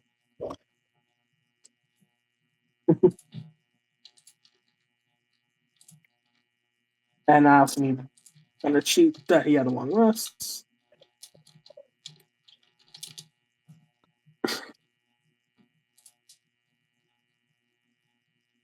Come on. Yeah, I'm also gonna before the next session, I will type up a proper wording for how the thing functions. But that's essentially the idea, is that it is a one and done. You quite literally turn back time by 1 day. Do we know who remembers the day, or is it just is it like select individuals, or is it the person using it? Person using it. Okay, so whoever is doing it, they have to explain to everyone I what think happened. those were disguised very well. Yeah, pretty decent disguise. Okay. Yeah. All right. So here's what we'll do. Aaron spends the time, disguises the both of you. Now, before if you guys are going to split off with Bruce looking for Bruce Buck's guy and you guys go to the orphanage, let's take a quick tenor because I got to pee real bad. Alright. Yeah, so come back at 58. All right. So after making sure that your disguises are all well and good, and Ed making sure that he has good lotion for the ashy skin. Please. So Bruce is separating, and are you going for Wizard Sensei or Bruce Bucks first? Let me go to Bruce Bucks first. I feel like Wizard Sensei will take longer. Okay. All right. So I'll do that, and then I'll cut over to the orphanage. So you guys go your separate ways. We burned down the orphanage. Bruce, I'll say, even though it was over a year ago, you remember the address. It was on the letter. Yep. Mm-hmm. Great Orleans DMing right there. Oh no, Warehouse District. That was that one. Okay, yeah, Warehouse District. Sure. So we'll say, I forget where on the map the Warehouse District is. We'll say you go and you start heading. That was north. So you start heading like southeast. You eventually sort of find yourself near the waterfront, and we'll say over in this area over here of the new levee. There's a couple of warehouses for like the river boats and whatnot. You eventually find the one specified. It's not busy like the others. The warehouse is locked up. There's a single guy standing guard out in front of it. The guard is a loose interpretation. He's standing there like a bouncer, but he very clearly has like a push broom next to him. And he is dressed more like a pauper. But he's just kind of standing there, trying to look intimidating. He's not too particularly big of a guy, but you think maybe he could hold his own in a fight if he had to. I will walk up to him and say, I have business. Okay. He looks you up and down. Yeah, with who? Did it have a name? Yes. I believe it had been addressed. Stoudemire was the man's name. Stoudemire. Okay. I will say, Mr. Stoudemire?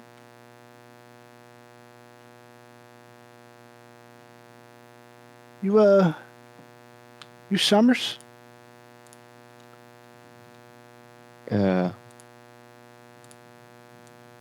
Not right now. He looks at you really confused, and he's just like, well, if you're not Summers, I can't let you in.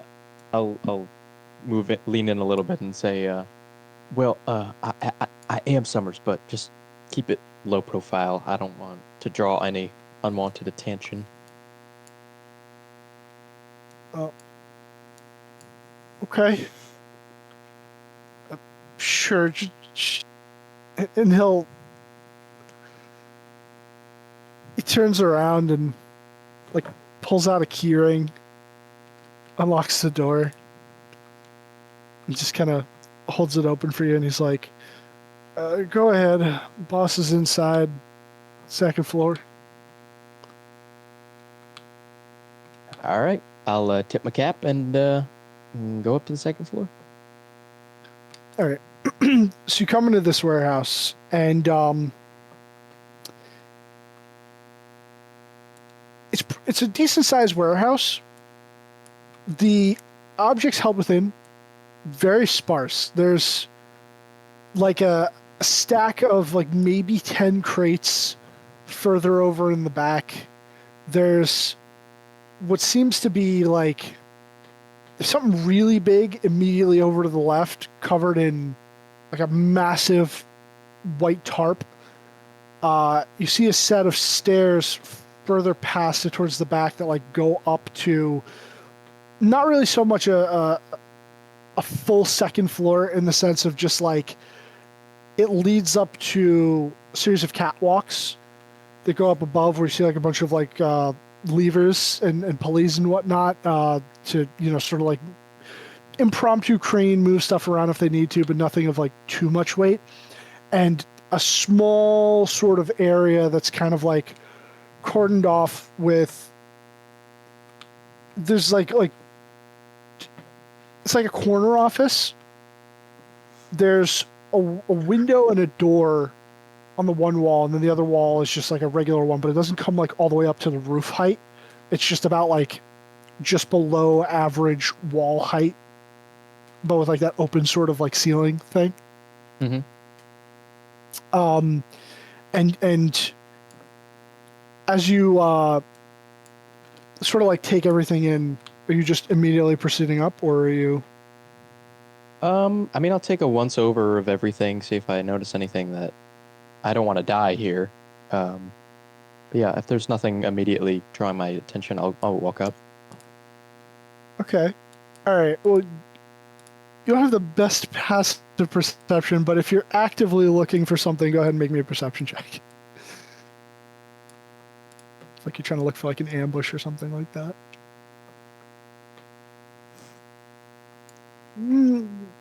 You don't like notice, you know, anybody else in here. Doesn't seem like anyone's like hiding in the shadows or waiting to jump out at you.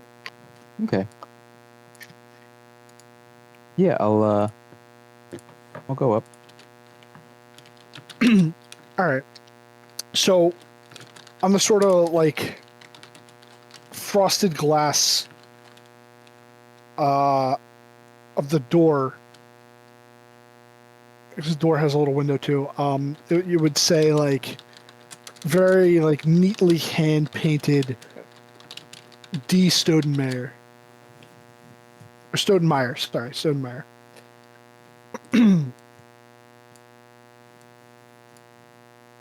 I will knock on it.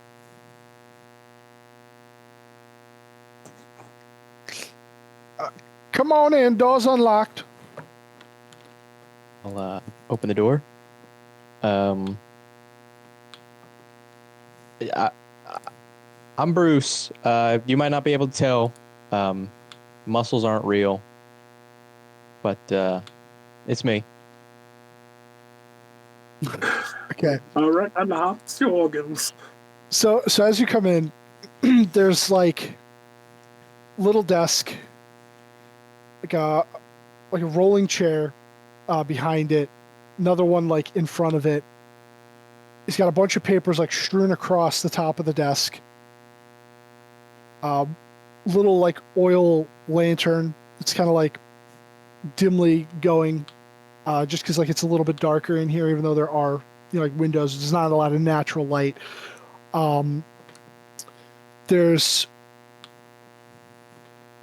maybe like a couple of like wooden cabinets, and on top of like one of them that's only about like half the height is like one of those like glass sets, you know, like with looks like one of like a decanter with like whiskey in it, like 2 glasses. And you see this gentleman. He appears to be, I want to say, in his mid to late 30s. Wearing sort of like an all white suit, with like a bolo tie. He's got like one of those big bushy handlebar mustaches. He's almost kind of giving like Colonel Sanders vibes, Mm-hmm.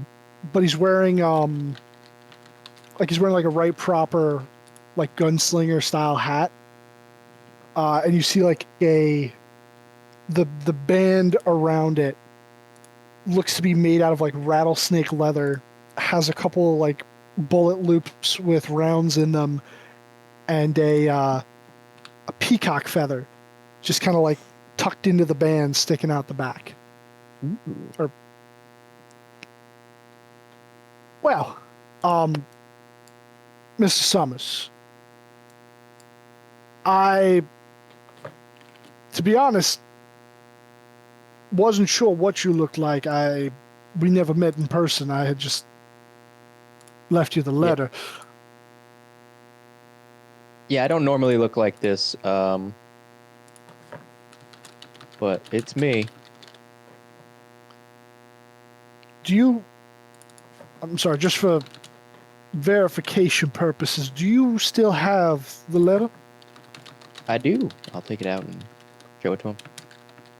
Okay, yeah, he'll just give it a once over, and he's like, yep, okay, all checks out, and he hands it back to you. Well, as I had stated, I have a business proposition for you. I had heard when I was back out west of your masterful acquisition of Bruce Bucks, Mm-hmm. and how you were capable of moving in on a new territory and asserting yourself so quickly. I have been told that.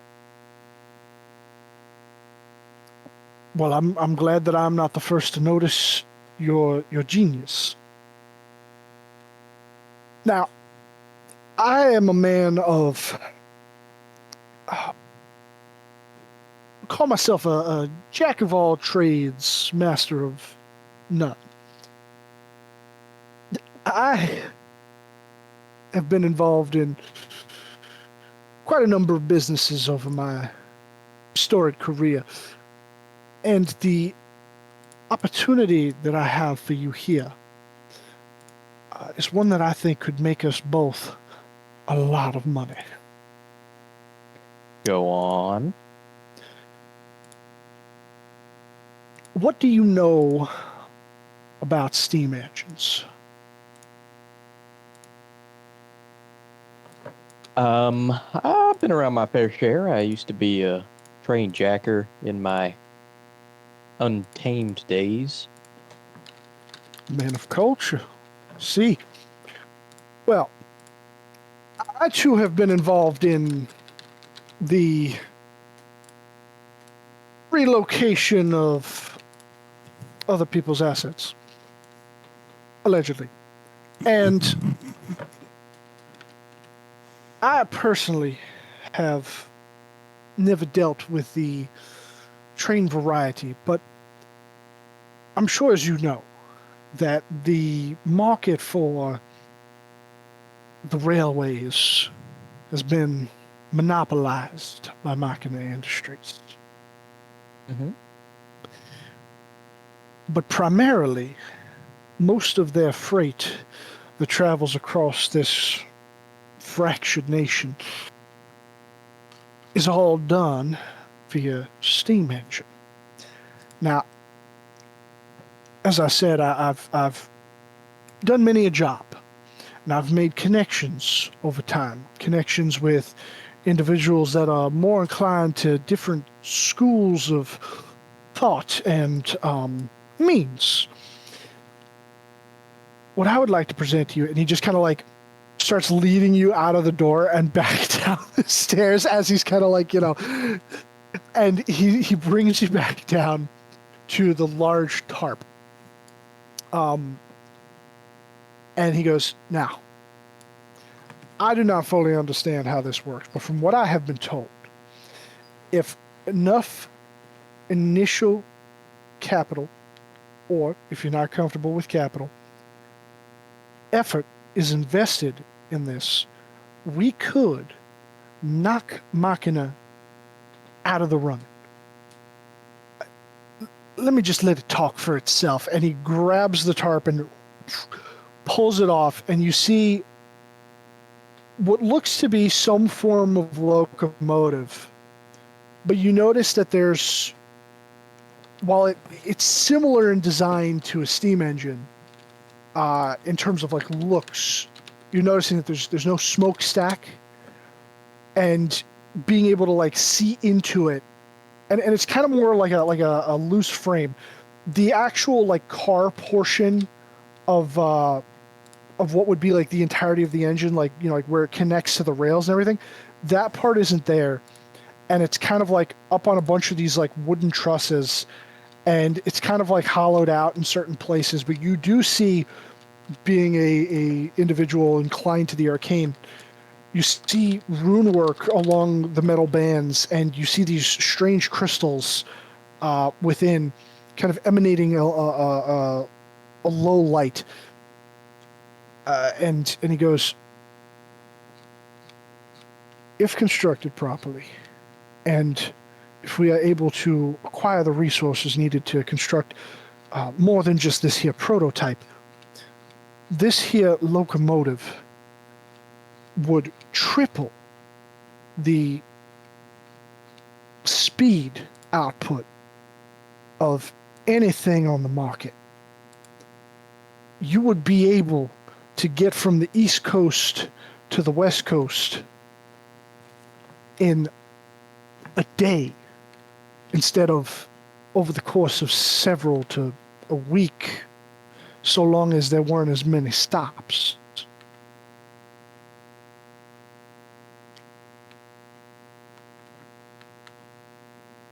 Mr. Stoudemire, and I'll put my arm around his shoulder, just his shoulder. I could tell you're quite the businessman. While your flattery is appreciated, you and I both know I'm no genius. But I do know one thing. I do know when I am, when all the cards aren't on the table. Now, you said capital before, but I don't buy that that's what you're looking for. I threw a rock in a window, but I think you saw an opportunity here. I think you want my protection from Machina, because you have the engine. I don't. I could get you capital, but you're a businessman. I think you can get capital in other ways. But I think you want a scapegoat, and I just might be stupid enough to be one of those.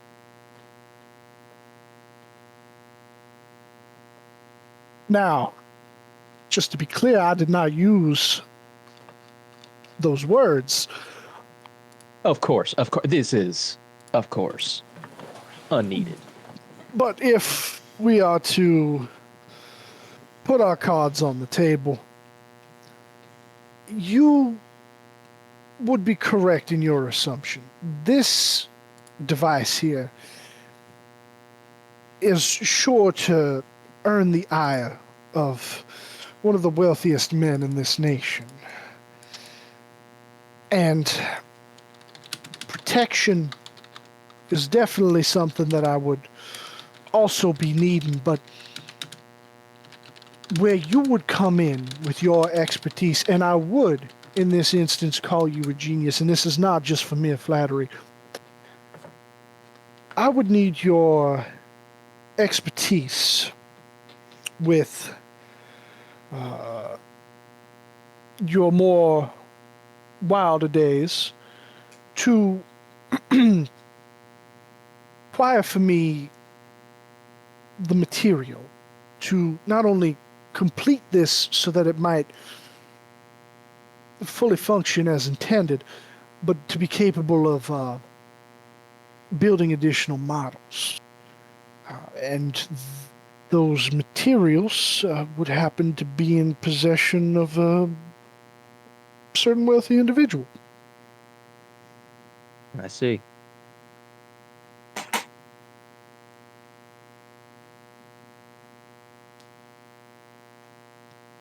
Well, I, I I think this is the opportunity of a lifetime and one that I'm not willing to pass up on. So I know some people that are in the business of disrupting Machina's happenstances. I have connections, and I think I can set up what you're looking for. That is most fortuitous news. Now, shall we discuss percentages? What did you have in mind? Well, you would be taking on a fair brunt of the ire here and acquiring these things for me. But were I to be the public figure of this invention and rising rival company, I would say, does 60-40 sound fair to you? I think that is pretty reasonable there. You got yourself a deal. Well, then let's shake on it. Right. Shake his hand. It's a very firm handshake. All And then right. she'll go left side. Now that we have come to an agreement on the percentages, let me give you a little bit more information about these materials. The gems required to power this device, from my understanding, they come from when certain earthly materials come in contact with a reckoning portal. As it so happens, I know of a shipment that is set to head west in about 2 weeks' time. There'll be a series of stops throughout the Confederacy until it cuts up over into the Union and ends its line somewhere in and around the area of, let me make sure I'm fucking getting this right here. It would be making its final stop in the area of Iowa, just on the border before the native territories, as Machina has been attempting to expand the rail lines further out west to connect with California and Glacier Break.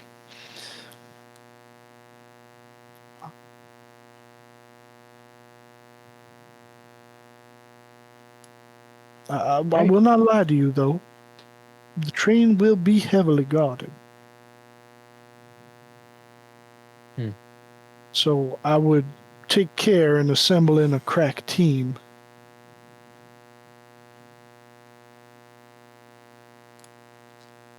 I have some tricks up my sleeve. I definitely think this is a doable thing.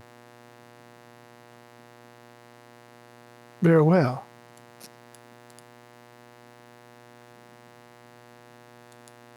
So I'd say he'd lead you back upstairs, and he would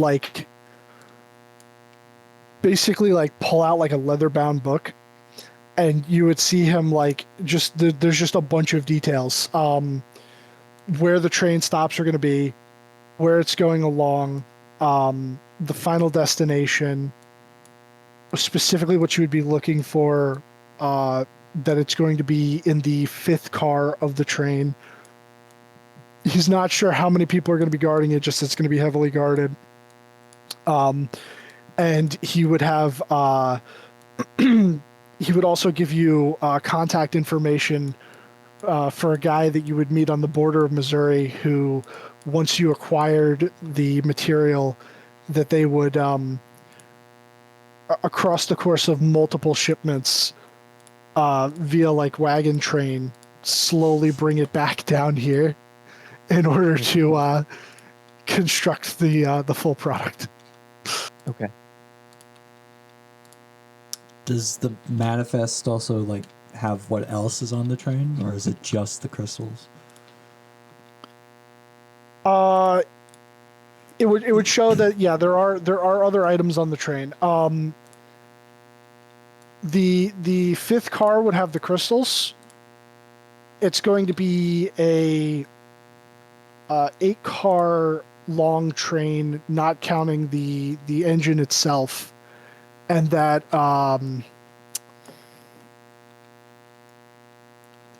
that he's unsure, but something that's being kept very hush hush is going to be in the final car. Hmm.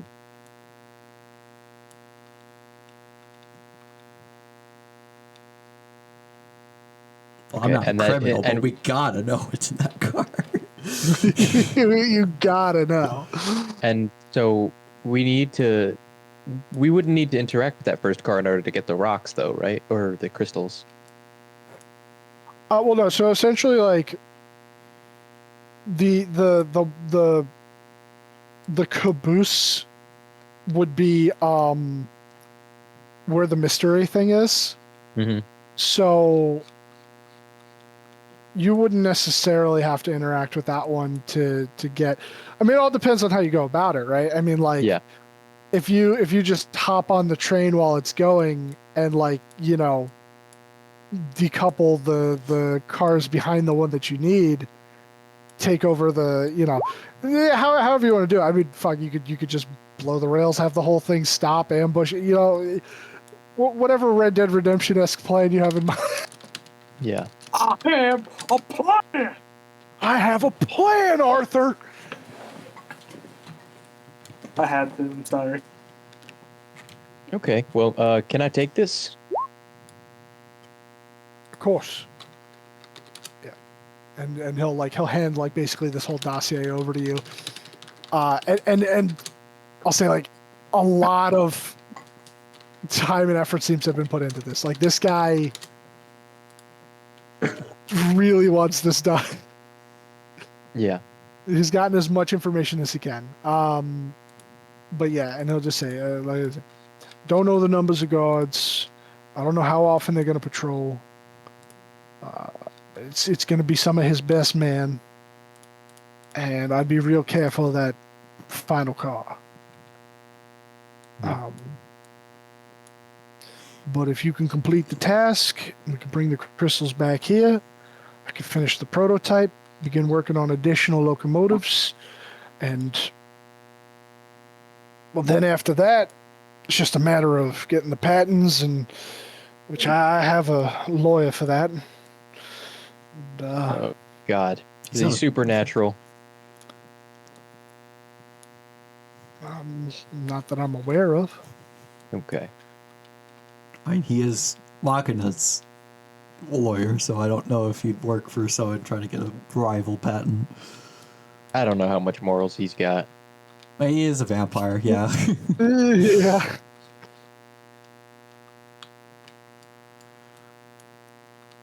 All right. Well, I'll tip my cap at him, and I'll say I'll make sure to send you a debrief before. I'll send you an update a week before, and then a day before, and then hopefully all the good news. I am looking forward to this. This is going to be a marvelous partnership. We are going to make a lot of money. I think so. All right. I'll make my way out of there. And All as right. I do, I will ask sending to my sister to try to get the assistance of the ruby revolvers. Yep, yeah, okay. Oh, so you're not even cut us in on this, are you? Word. Okay. Hey Walter, let's go rob a train. Why? I don't know it'd go over well. I don't know it'd go. You'd want to know Money. why. If it's for good reason, maybe. Money. It fucks with the Machina. He's already fucked over Machina once. He might be a little bit more inclined to do that. Yeah. Well, I didn't say I was only doing that, but yeah, I'll just send a message for her to meet in Austin in 5 days. Okay. Bitch, I can't get to Austin in 5 days. Find a portal. Find a portal. Find a portal. Wait, how was she your sister again? She was just one of the other kids in the Growth vats. not by blood. But what happened to that other one? Is that we found? I did like my sister did to me, gave him the Summer's name and sent him on his way. Oh, okay. Yeah, I couldn't remember what we did because it's been a fucking while. Yeah, what was his name again? It was something water related. Oh shit. Was it Rain, but like... Yeah, I don't remember. You'd think the brother of the guy who liberated him would know, but Was it Rain Summers? Like that? It might have been it.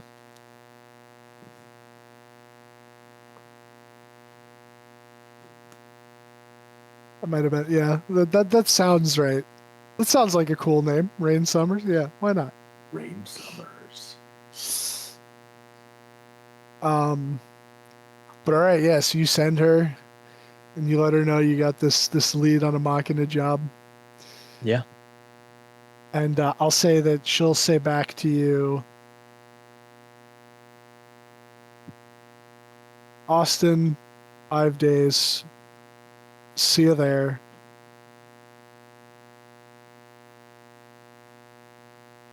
And I'll say, yeah. That's all she'll say. She'll just go, okay. Bruce is shaking a little bit. He's a little bit afraid of his sister, but yeah, I'll start walking back. He'll make his way over. He's probably not going to make it in time for just in case anything happens, but he'll start making his way over to the wherever they said they were for the orphanage. Yeah, he'll handle the wizard stuff like at night or something. Okay. All right. So as Bruce separates from you guys and you all start heading around looking for the orphanage, which I believe, if I remember right, it was this X over here, was the general area of where you were told that was. You spend some time heading on down through the city until you get to sort of like a little bit more of like a seedier area.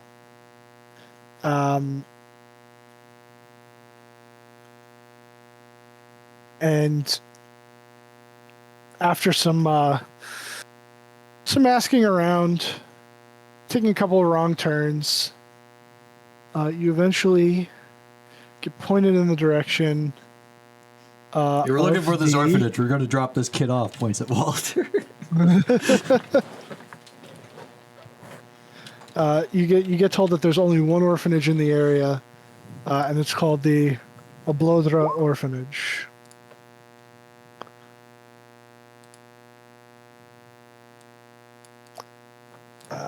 And I will... Yeah, there we go.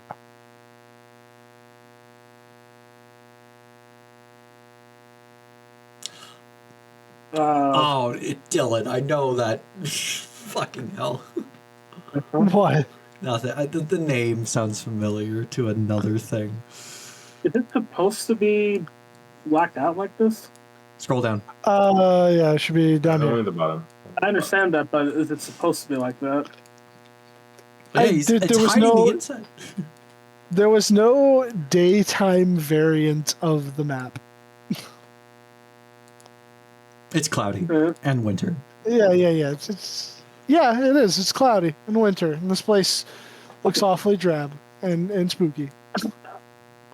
Aaron health is right. His health needs to be set back to normal. Almost. There we go. Fixed.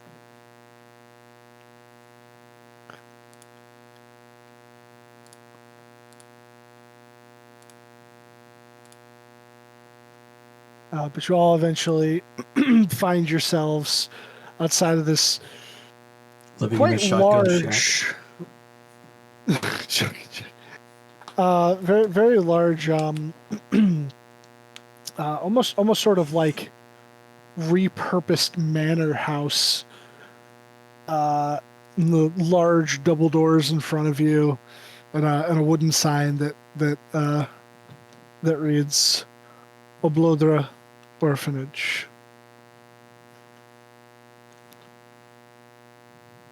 You know, if freaking Aaron was here, I would ask him to take the lead on this, but Here it is here. Ed, I can take the you lead. know what I mean. So quick, Aaron, do face things. Well, because you want Jarvis to talk to him? Well, so all right. Well, what are we looking for here? Apparently, they're turning kids into contractors. Right. So We're essentially trying to ascertain what the fuck's going on. Then hopefully stop and learn from it. okay, what do we pretend we're actually, instead of hey, we're trying to look into your bullshit. We gotta make something up, right? Fuck. I mean, even though like I'm kind of like a short human right now, I still look a little too old to be a kid, to be dropped off No, at you're an not. orphanage. You ain't gonna be a kid. That is very true, very true. Looking Maybe to a we're- job? Maybe Aaron is like doing a charity thing for kids, and we're part of his crew. Or one of us is a long lost sibling or Oh yeah, parent. we heard. One of us heard that one of their cousins or siblings wound up here, either by mistake or they learned that they're an orphan, and they're like, "Oh, I need to find them." Yeah. That means someone's going to have to distract the people. But we don't know anyone here. We don't. Well, the kid doesn't. We could be like, yes, child, you are my brother. That You know, feels a bit wrong. Yeah. Well, fucking look. Okay. Well, I feel okay. We gotta. Fuck. We need a name, maybe. No, we gotta be like, I just wanna. I'll know. Yeah. I'll know when I see them. All right, we can do this for sure. Ed, that's concerning the way you said that. It's coming together in my head. Oh, you could be like, come together. Ed. You could be like, oh, with your goddess. A long time ago, you sired a offspring that you didn't know about, and you found What the hell out do you think I that- am? and you found out recently, and you managed to track them here. Okay, well, hold on. That doesn't have to do with Suni. That has to do with my own bad behavior. Oh no, I was just thinking because like you said something about orgies at the temple, and Yeah, well, Yeah. How about there. I just make Walter look like a kid, and then we drop him off. We stick around outside, and I don't know if any contractor nonsense is going on in there, you radio us for help, and then we come help you. I mean, that works. I'll have to drop my breastplate and my. Well, I can probably keep my cloak as like a scarf. So, how can you disguise him? With a disguise. Well, I mean, he already shaved. I could just like put a Add bunch bit of more? makeup, make him look younger. You think that will even work? I don't know. Makeup makes women and men look younger sometimes, or I trust Good known to do Aaron to do this. I'll have to pocket the Ioun stone. like because it just floats around your fucking head. I'll have to drop the revolver. I can't take that. Want me to hold on to it for you? Yeah. Probably hold on most of your shit. I mean, unless you think they're gonna search you. I'll keep a backpack full of like the different tools, because like, I'm just a kid with hobbies. And that way, Yeah, like, I kids still have my hobbies. smith tools, but I'll be going without my pitchfork. I'll keep the mantle of heroism because it's a scarf. Yeah. It's a really long scarf. The belt of hill giant strength is a belt. The amulet of health is a necklace, keepsake from my mother who died.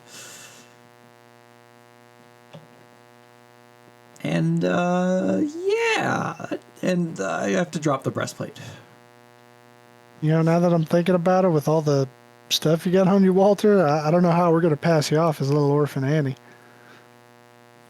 Who? Well, no, like, how about like my you were traveling along the road and you came across a carriage that was like attacked by some Brigands. monster, and my whole family was killed, and I managed to survive, and you saved me, and you're dropping me off at the closest orphanage that you could find. That sounds very plausible. I like my Yeah, I mean that. Um, What was your idea again, well- Ed? I go in and I'm like, I know my long lost sibling is here, and then I'll know when I see them, and then Well- by that point we're already in. I mean, it takes less effort. Yeah, I mean, we could do that. Then you don't have to put stuff away. I mean, this way, like, if we do it your way, it's like, well, I can kind of definitely hold my own, and definitely they wouldn't be expecting a kid to be like headstrong. Oh yeah. But they might just think that you're one of them special cases and put you in the hole. The whole. What? Like the brig or well. Oh, I mean, it's on the I could ship. probably break out of that.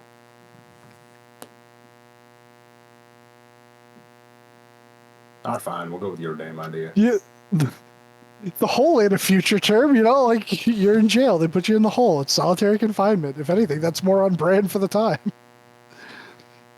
I thought he meant like a literal hole. I'm like, what? I mean, to be fair, probably back then, yeah.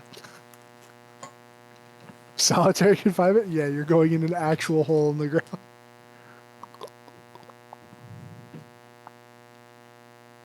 Yeah, I can pass off a bunch of my stuff as like keepsakes from my family, who are dead now. See how Yeah, good this yeah. damn disguise is.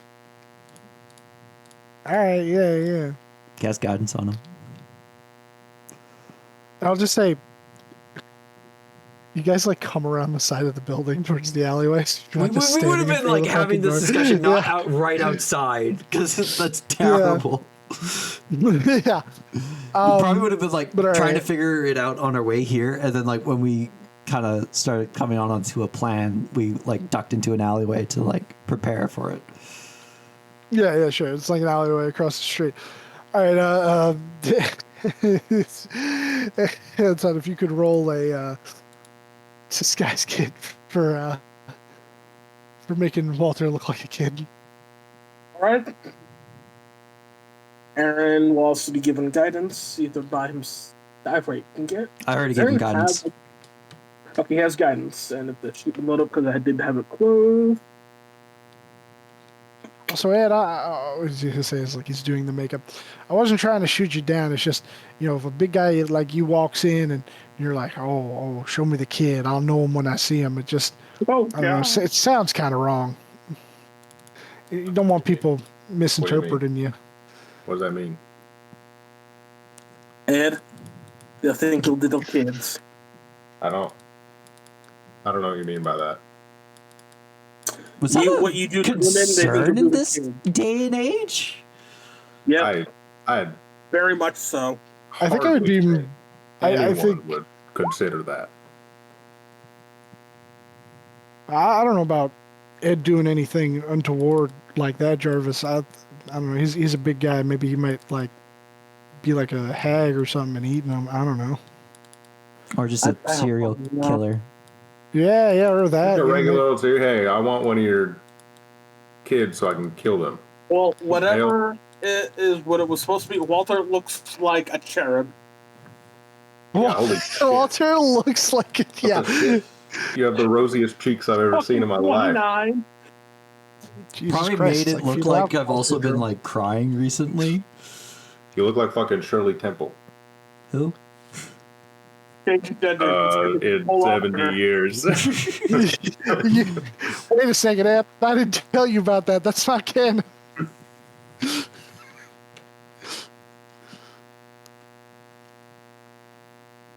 You look like you should be skipping down a road with a lollipop. No, I gotta be Yeah, I sad guess because we'll- my parents just died. Right. Well, yeah. not just that, it's probably been like a day. Just make sure Yeah, whoever so walk it adopts off. you's rich.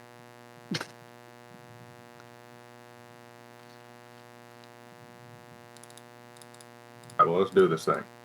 Yeah. Let's do it. I guess I'll take Ed's hand and kind of like look a bit sad. Okay, yeah, here we go, sweet pea. All right. So, you guys walk up to the front door. You give a knock, and I'll say the doors get opened.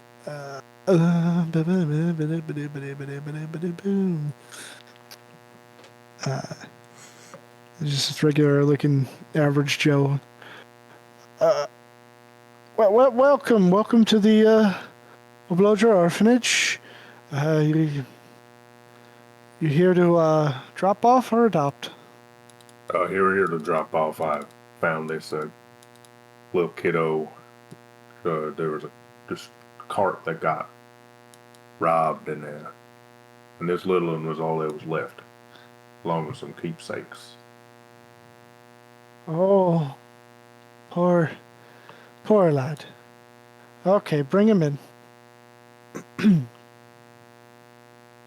All right, little one, you'll be safe here, okay? Okay. All right, well, you seem a little too enthusiastic about that, but that's all right. Everyone processes trauma differently. Are you hungry, little guy? What's your name? Wally. All right, Wally. Well, we don't got much in the way of fancy food here, but it'll fill you up. Okay, thank you. You want a meal? Thank you, sirs. Yes. Thank you for bringing him. We'll take good care of him. Don't you worry. We're going to try and find him a proper home. And I guess I'll close the doors.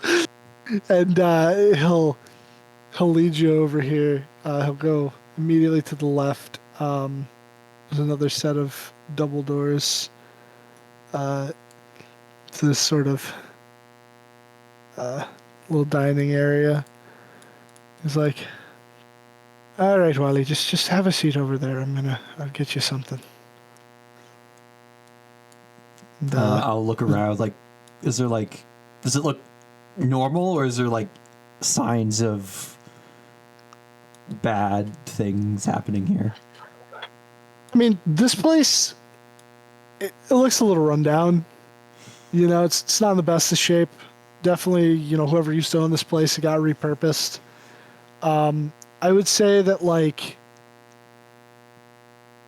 this place is very well worn, is the best way to describe it. And you think that definitely kids do, in fact, stay here. I mean, like, there's people have, like, carved their initials into the table.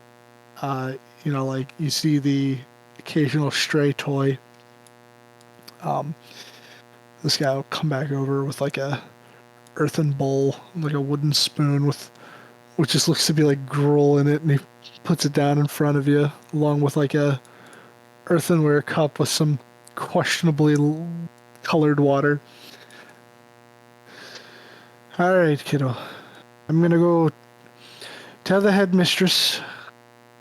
We're gonna, you know, check in, and then we'll see about getting you a bed. You just stay here and eat up, all right? All right. Start trying to think of a last name that doesn't fit. Eating the food. Is it just food or is it poison? No, it's food. Okay, and same with the water. The water, it's a little Questionable. metallic, but it's water. A little metallic, like blood? No, more like minerals from like the well. it's hard water. Okay. Yeah, Lead water. It's Yeah, lead. it's I mean, lead there's water. lead in everything. Good for the brain. It's that yummy groundwater. But yeah, he'll like I mean, dwarves are resistant to lead poisoning, surely. Early. They might be at if you think about it. I mean, they are resistant to poison. I don't know if lead poisoning would quantify as poisoning. I mean, like, you're a dwarf, you're around metal all the time. So I mean, like, heavy metal poisoning as a dwarf, come on. That would be embarrassing. Yeah, it would be. It'd be really embarrassing. Like, I've been down in the mines for so long that the iron dust is in my lungs, and now I'm dying of it. Like, come on, man. Like, are you Grow even up. a dwarf? yeah. Just walk it off, kid. But yeah, I'll say you eat. I mean, like, the gruel is it's nourishment, but it's kind of tasteless. Bare minimum It's- nourishment. It's slightly warmer than lukewarm, but it's not hot. Might have a little bit of sawdust. Might be. But I'll say after a little while, call it like a good 10 minutes, guy will come back in, and he's got like sort of like a little clipboard with him. He'll come like sit opposite of you. All right, Wally. So listen, buddy. I got a couple of questions I gotta ask you. All right, just to, you know, sort things out with the paperwork here. So that way we know where to place you. Do you know your last name, your surname there? Jeffries. All right, Wally Jeffries. Is that a Jefffereries? G. Jeffries with a G. All right. Jeffries. Just mumbles to himself. Kid doesn't know how to spell. Do you know how to read, Wally? Right? Yes. Okay, all right. Kid knows how to read and write, not well. All right. Are you good at anything, Wally? You good with your hands? Yes. Okay. What do you do? I kind of help my just kind of like get like 1,000-yard stare for a second. Help my father with fixing things. All right. What kind of things? What kind of things did you fix? You good with metal? You good with wood? Both, mostly metal. Mostly metal, not good with wood. All right. All right. And do you know how old you are, lad? How old did Aaron end up making me look? How old did you want to be? I mean, yeah, I'd say at this point with a 29, yeah, how old would you want to look? Probably about 10 or so. Okay. You look Eddie- like a strapping 10-year-old human male. 4'4", 121-pound 10-year-old. I mean, hey, some kids, they hit their growth spurt early. What the hell are they feeding these kids?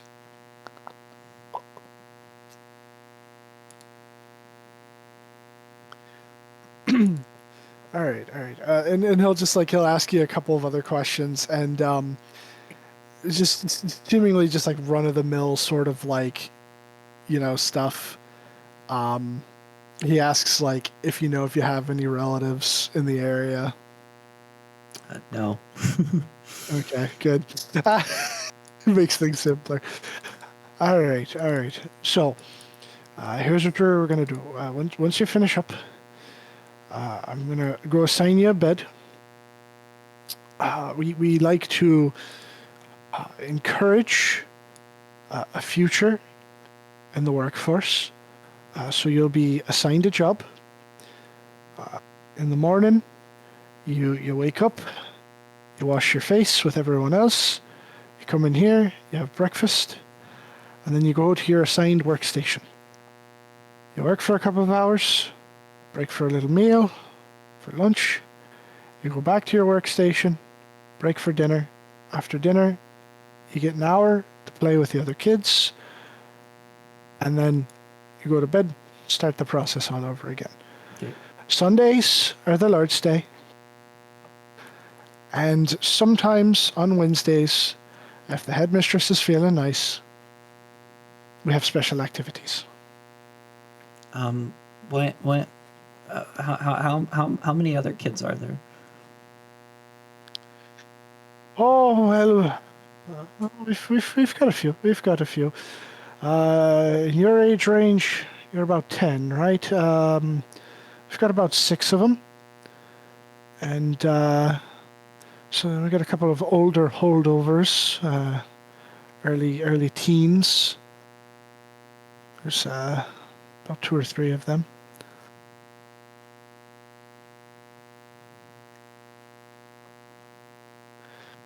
But we've got a few different workstations. We've got the laundry, we've got the kitchen, we've got the workshop, which, sorry to say, is mostly working with wood, but there is a little bit of metal working that can be done. And Saturdays are instructional days for the children that don't know how to read and write. They go to school those days instead of work. We have a lovely teacher, comes from the local church, teaches them how to read and write. Okay? Okay. But if you already know how to do that, we can get you some better lessons, or it's up to you.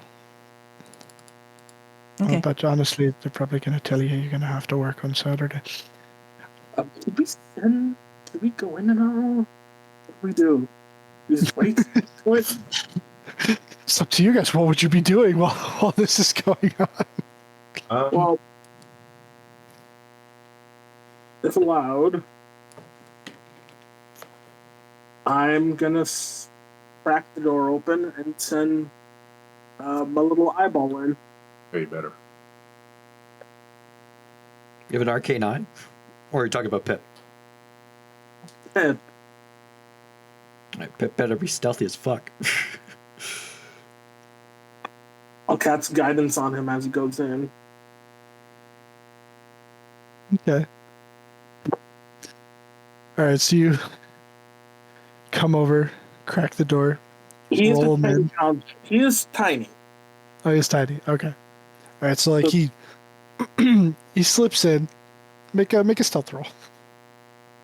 Okay.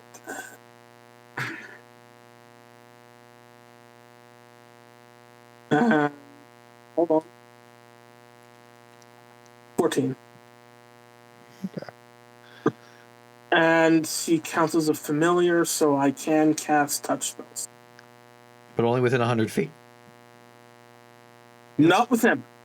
Well, no, you're correct. 120, but I can see through him indefinitely unless he goes into an extra dimensional plane. Yeah. You can see and talk through him as far as you want on the plane, but touch spells are limited to 100 feet.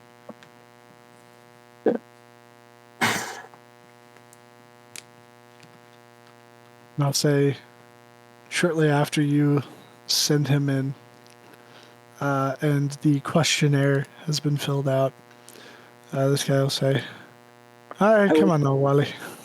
Oh, Walter fucking shoots him and kills him. No, I don't have a gun.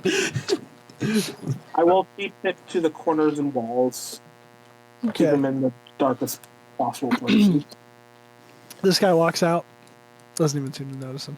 Walter sees it, kind of looks at it, and like nods, and then continues onwards. All right. So there's doors along the corridors. Yeah. There's a door. This is a door. That's This a door. Is a door. This That's is a door.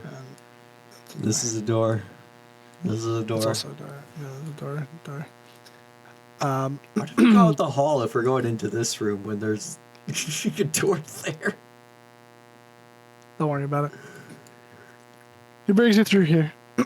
There's like a little play corner, bunch of like toys and junk, books over here too, toys, dolls and the like. I did let both Ed and Aaron know that Pip is in there, keeping an eye out.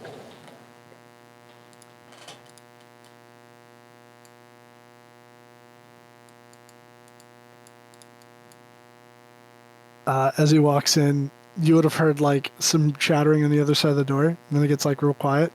He goes, "All right, children, we've got a new friend for you. This here is Wally. Be nice to him. Just lost his parents in a monster attack."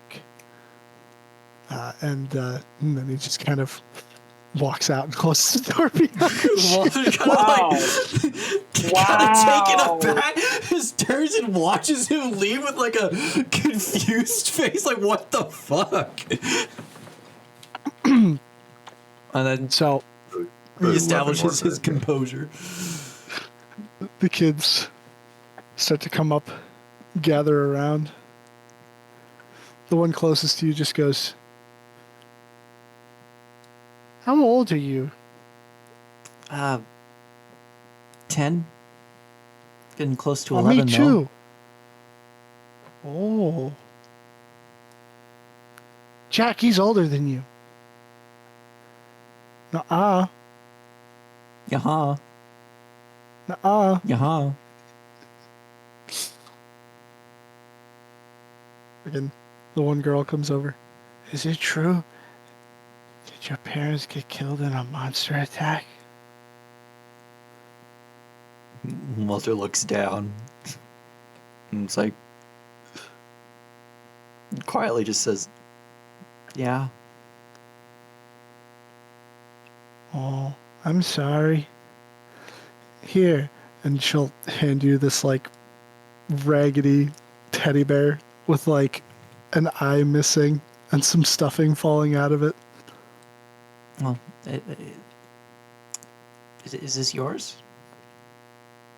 "Yeah, that's Barry. You, He helps me feel better when I think about my parents." hey, you need it more than I do. I have my own that I managed to salvage from the carriage. Oh. I'll take out the Ed plush. The end! Yes. Yes. Oh my god. I'll say this kid comes over and he starts kind of like looking you up and down. "Oh, you don't look like you were poor. You got a lot of nice stuff."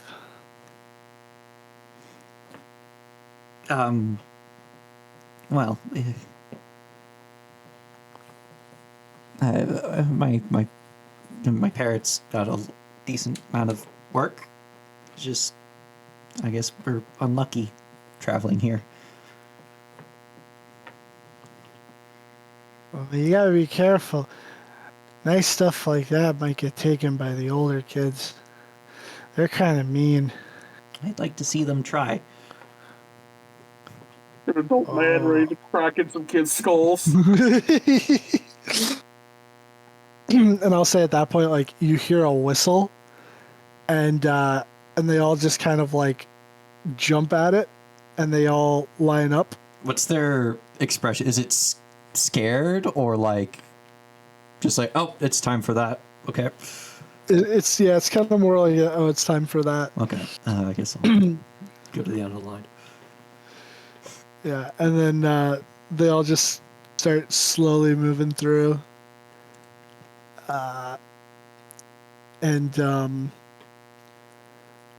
What the one on the end nearest to you is just like, hey, so what are you good at? Metal working. Oh, then they're gonna want you in the workshop. You gotta make sure that you're productive wherever you go. Otherwise, if you don't meet quota, then you don't get to eat. What? Well, you get to eat, but you don't get to eat as much. Then what happens if... Oh. Yeah, if you don't do anything on a work day, then you go into the spooky place. What's the spooky place? You don't want to know. Oh, Kids come back from the spooky place. Kids never come back from the spooky place. What's the head dude doing? So the head dude, yeah, let me do that real quick. The head dude,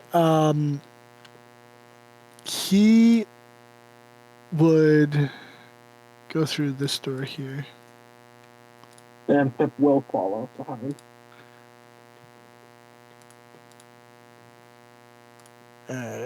Yep. And he would cut through a door over here. Did he go down or up? Sorry. Down. And just seeing where he's going. Am I just basically going through like bedrooms and meeting rooms at this point? Nothing sticking out? So when you were in this room, this looked like a little altar. Anything distinguished on the altar? Make a religion check. their religion. And I'll guide instead. I can guide it.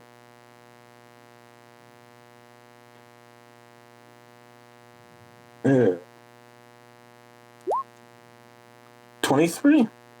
All right. So when you had Pip start to come through this room, and I'd say too, he had to use a key to unlock this door. When you come through this room, up on the altar, there appears to be a ebony spider, and you would know that. Curious. I will automatically relay that to both Ed. He has a fucking spider altar. Symbol of Lolth. He has a fucking loaf altar in What's there. that? Proud queen. God Oh, thing. shit. Well, then we fucking... So that's a dead giveaway. Yeah. And then when he gets to this door, he would knock, and you would hear a female voice say, "Enter." And he would very quickly go through and close the door behind him. Follow right behind if I can. Hey, make a acrobatics check. He goes really quick. And I can technically cast guidance through this. Go, Pip. Oh, Pip's getting squished. Yep. Because I can make that fucking 7 4. The 4. I don't think you can. You can't. Well, are you within 60 feet of Pip? It's touch based. Flash of Genius? That's That would only get that to 9. Well, that's what I'm saying. Like, you could only do that if you're within a certain distance. And I imagine you guys aren't standing right outside the front door. So Pip gets blocked out, okay? Pip gets blocked guess out. I'll attempt to listen in. Okay, make a perception check. And this would be using my own senses. Yes, yeah, because you're sensing through it, so yes, your own. Okay. I think, yeah, that's how that works, right? Yeah, I always fucking forget with familiars. I don't play with them a lot. It's generally up to You see GM's it here through their discretion. senses. It's typically Oh, their senses. Okay, so then, yeah, it's off of his. So off of mine or Pip's? Pip. Okay. Guidance again? Because... let's see if I get lucky. 17? Okay. You would hear feminine voice, and you would hear the guy. And essentially, you would hear him just kind of going over the questions that Wally answered, which you imagine is Walter. I don't really pay mind to the things. It's more so what are they talking about in general. Yeah, so he goes over the questionnaire with her. She would say that it would be best for productiveness for him to be in the workshop. And that the kid should already know to keep him in line, and that basically if he steps out of line, this guy knows what to do, which he's like, yeah, no, I You'll got be you. sent to the Pulpinator. Not the Pulpinator. And that's really it. Nothing really top secret. Just kind of seems like a run-of-the-mill conversation. Based on how she talked to him, does it sound like Condescending. what's her tone? What's the tone of her voice to him? Definitely condescending. Is there even a crack that it can see to the door? The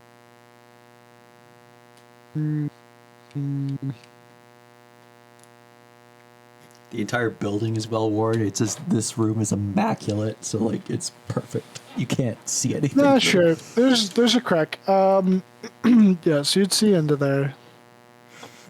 Can I at least see their feet? And possible, gonna sound weird, their ankles. And are they bare? I see feet. The guys would be. She would be wearing boots. What kind of boots? Leather boots. Similar in style to the boots that the drow woman wore in the Mind Flayer base.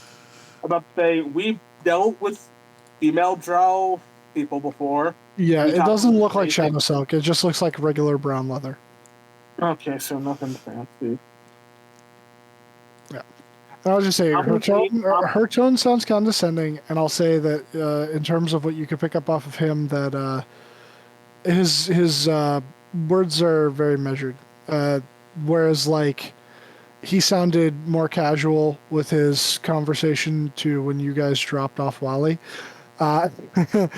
He did, there's like a lot more respect and like he's picking his words carefully. Accent change at all? No, his accent sounds the same. Okay. He just goes, "Oi, that's right. I was actually a drow elf from down under all along, and they never even knew it." I don't freaking know. I make my drow sound differently, but sorry, that's just me being Drow are Australian. Of course, they're from down under. They're from down under, the underdeck. I try to make mine sound French. They're from the French. Oh, okay, hold on. Ah, well, you know, they never See, suspected them me even elves, for a they moment. exiled us from the surface. So we're Ah, going yes. to kill them all. We are now in Under Paris. Anyways, so Pip will stay. I'm gonna have Pip stay there until the door opens, and when the door opens, try to sneak in.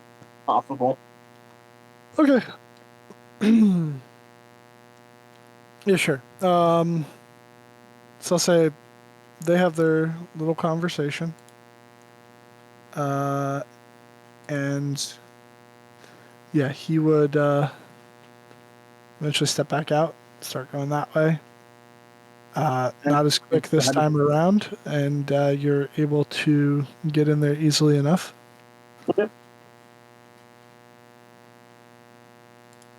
And that is not a drow. Not a drow, no. But you would see an elvish woman, Okay. and she Still trying to keep to the corners. She, I just got to check something here.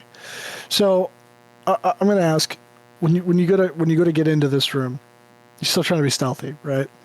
Yes, of course. Okay, give me another stealth check because Can do, and I'll put a guidance behind it.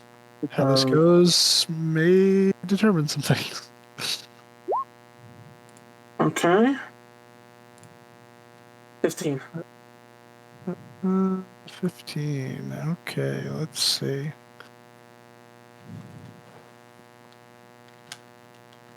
All right. So he kind of like rolls in and skitters over there. Yeah. Going under You- for I mean, she can't harm a spider. She's a worshiper of love. Yeah. a robot spider. Still a So spider. you see her sitting there. She's doesn't seem to be paying you any mind. She's just filling out paperwork at her desk, and she seems to like finish signing something. She leans back, stretches, and when she does, let me just make sure of something here.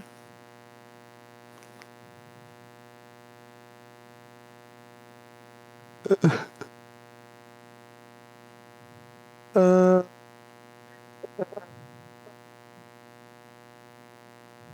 yeah. Yeah. I need Pip to make a dexterity saving throw. Uh-oh. It's a spider, though. Is this the guy? No, this isn't poison or charm. That's a dex save, man.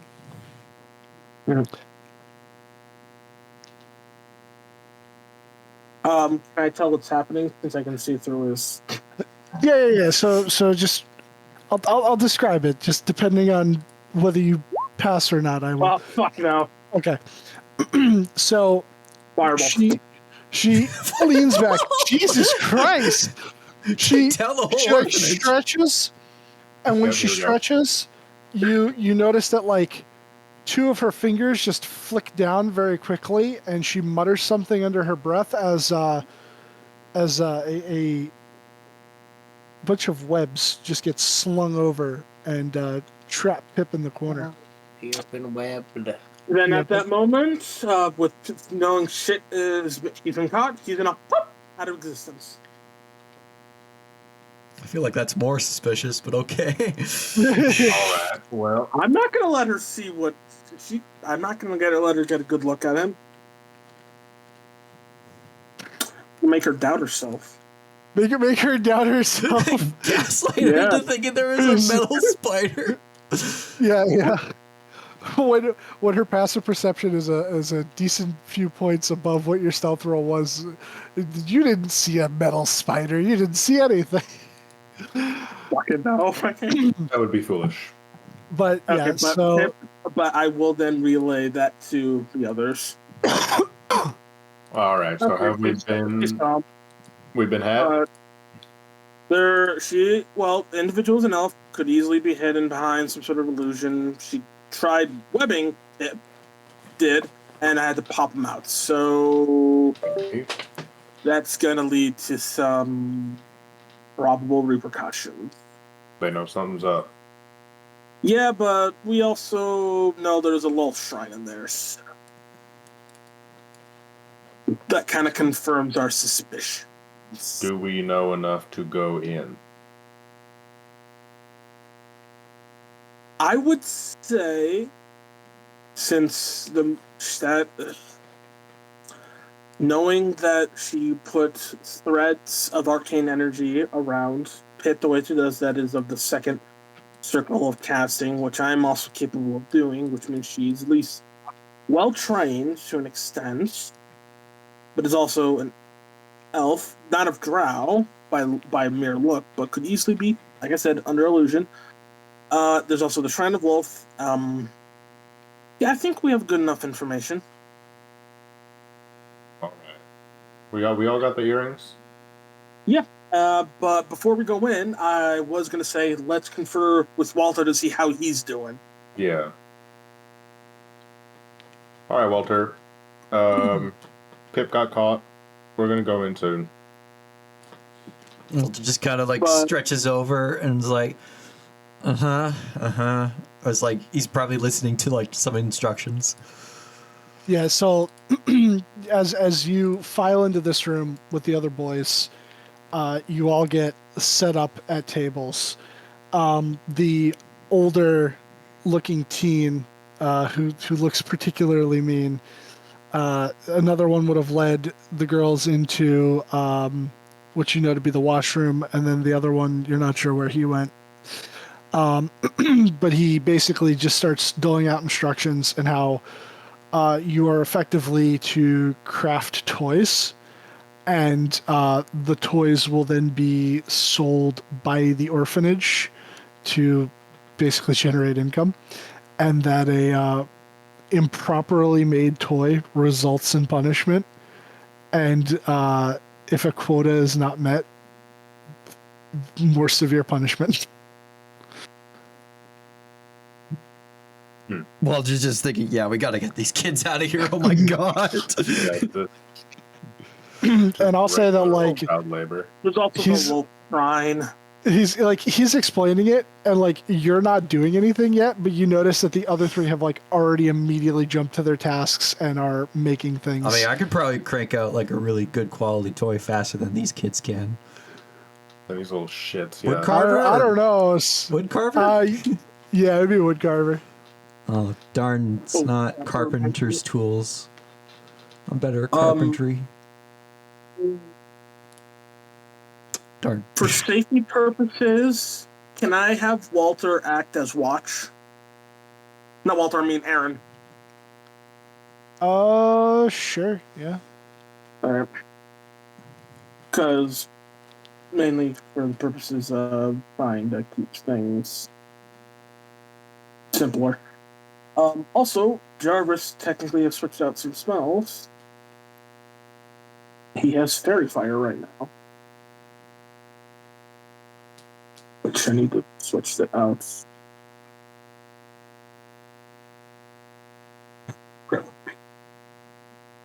That is an Artificer spell.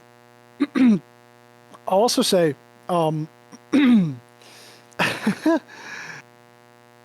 Bruce did take some time getting over to speak to the guy.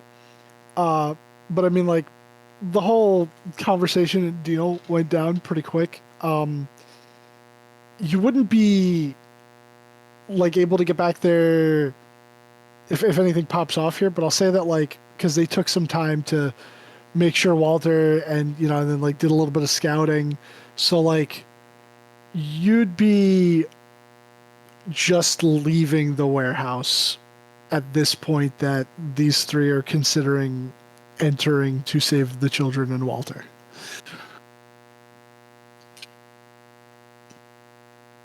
If that helps at all, if Bruce has any means of quicker traversal.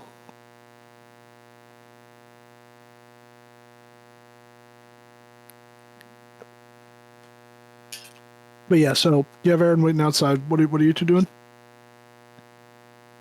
I mean, Ready yet? I'm ready to just bust in. Yeah, let's do it. Ready to I mean, they save could probably some go in eating? through the window here. Can I fit? Well, she's fucking right there. All right. Well, I could toss you through the window. Toss me! All right, let's do that. Oh, the elf. Shield out. With her shield at the ready to go bursting through the window. Oh my god. Yep, I'm hurling him. See, this Okay. is how D&D parties burn down orphanages with the kids inside. Yeah. Okay, so, well, I'm gonna get rid of Pip because you had Pip Bamf out. All right, you throw him. Fucking. So it's just a regular. Just give me a regular strength check. That's just a plain old. Me or Ed? Well, That's the one Ed's that's throwing. you. Yeah. just a strength check. Better be good. That is. That's bad. I don't Very- normally roll that badly. This Out of character. doesn't always happen to me. What the hell? Yeah. Oh, what the hell? All right, so Oh no. Ed picks you up, throws you. The window shatters, but Jarvis gets caught in the window frame. Oh, that's piercing Oh. damage and slashing. Yeah. Yeah. Ow, yeah. ow, Come on. okay. Oh. You Oh take. fuck. Oh shit. Well, Okay. that's That's subpar. All right, I'm gonna push you the other way, the rest of the way through. But now that he's like, he gets the window shatters, he gets stuck. She jumps back, and it's just like, what the? And then, yeah, you know what? Fire. As I throw a bunch of metal shards at her. You get fairy fire? Okay. All right, I'll let you. Fine, I'll let you get off the fairy fire, and then let's fucking do initiative. Let's fucking do it.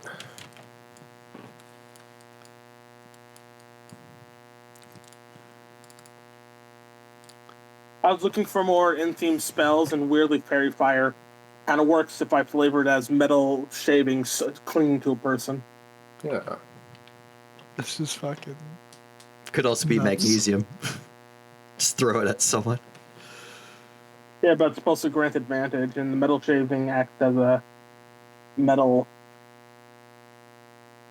Will act like as a nice little like magnetic force that will draw in attacks. She's got to. Is it a save or is she just Dex save. Fairy fire's a deck deck save. save? Yeah, deck save. Okay. And it's 10-foot radius, so anything else that's in there that's invisible is also getting bopped. So, your DC is a 19. Yep. She fails.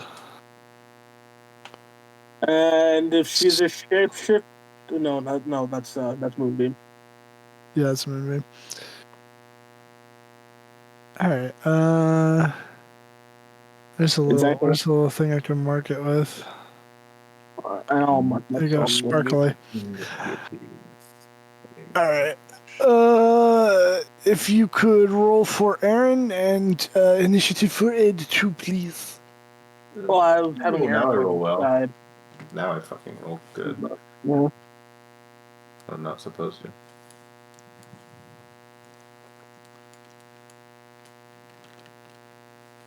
How high is this window? Is it 10 feet? No, it's on the ground floor. Ground floor. Oh, okay. Can I fit through the window? Yeah, you can walk through. Yeah. Great. Okay, amazing. That's why I was like, oh yeah. I you might cross- shave your balls, but Yeah. But yeah, okay. So top of the turn, Ed. Me go first.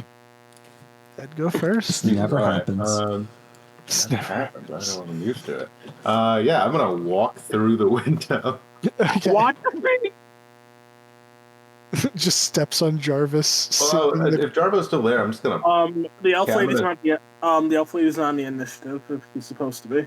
No, she's. Don't worry. Don't worry. Don't worry. I'm gonna take Jarvis. Her real tokens in Okay. the initiative, her fake tokens not. As I walk through the window, I just pick Jarvis up and place him like right here. Thank you, Ed. Okay. All right. Sorry about that. Shards of glass is in your abdomen. I'll be fine. I'm gonna step on this chair.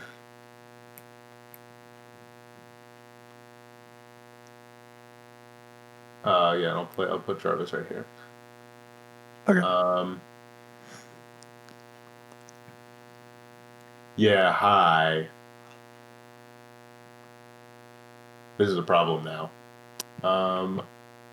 How big is this opening? Oh, that's a. That's a door. Yeah, it's a door. Yeah. But how wide are they? It's Standard door? average.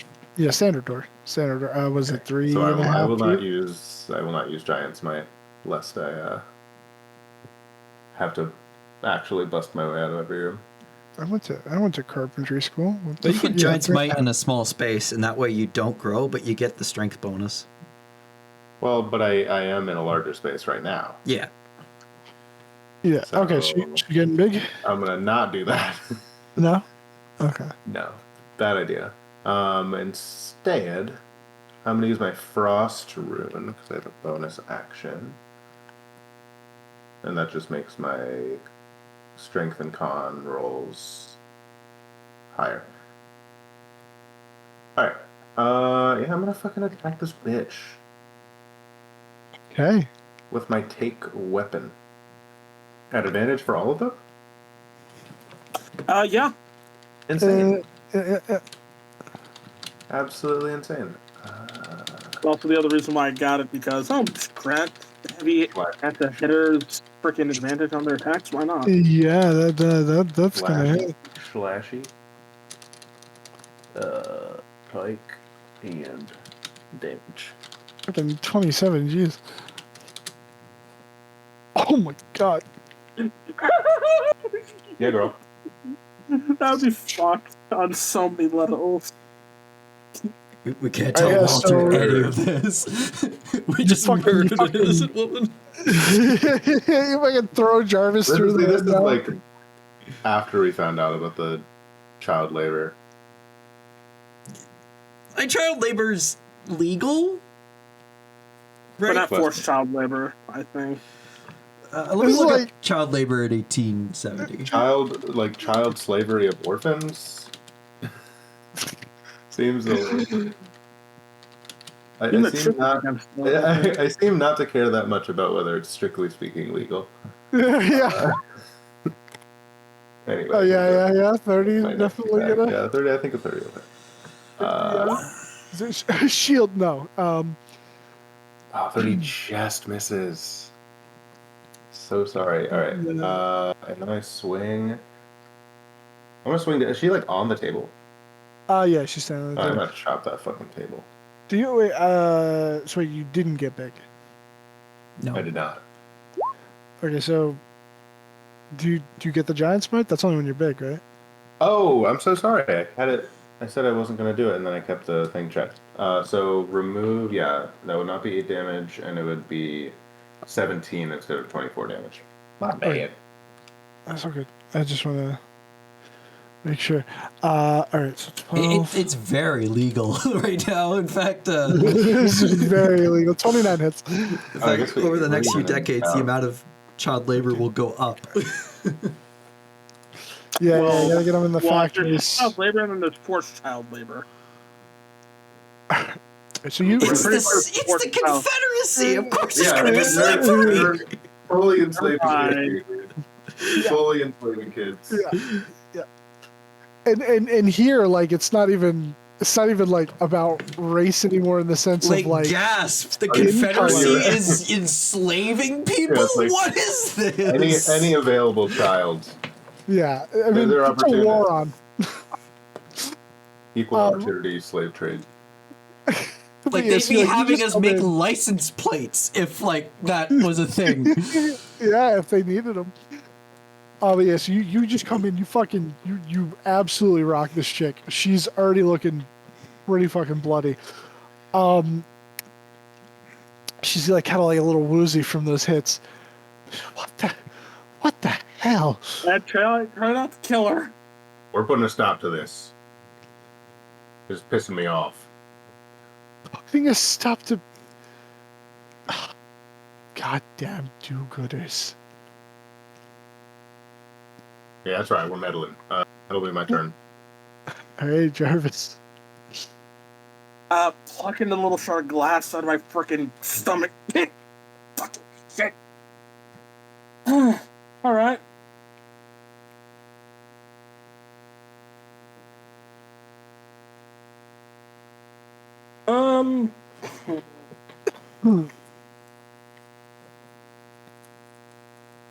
Is she the only thing that's lit up in this place? Because there's a 10-foot radius Yeah, of this building. Okay. she's the only thing. All right. Then I'm gonna. There's a Get up fly that close. got caught in the radius that's just currently Yeah. buzzing around.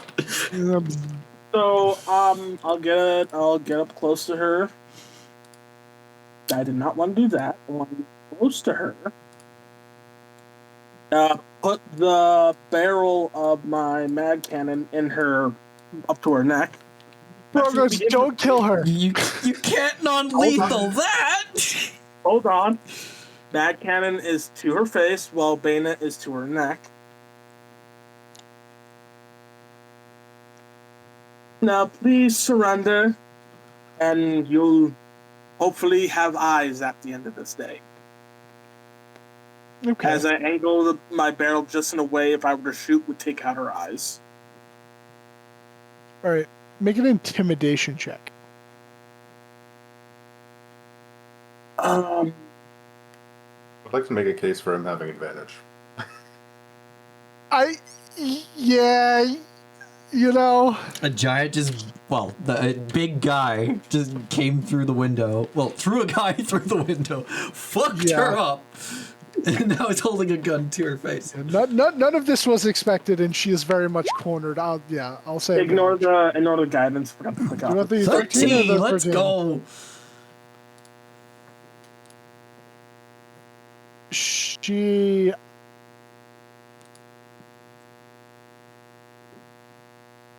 Okay.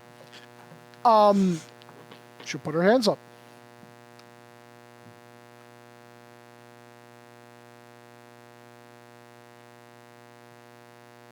Yeah. And while you're at it, drop whatever illusion is on you. She like cocks her head to the side, confused. But I will say that does use your action. That's fine by me. All right. Aaron, hear the crash, and I'll just make him act as just looking about. He probably Making sure no face one's coming. palms and is like, "Oh no." Yeah. Yeah, I say Walter, you might not have. Tools are going off. Tools are in there. going off, and we're on the other side of the building. Yeah. You need like crazy perception for that one. I only got a 15.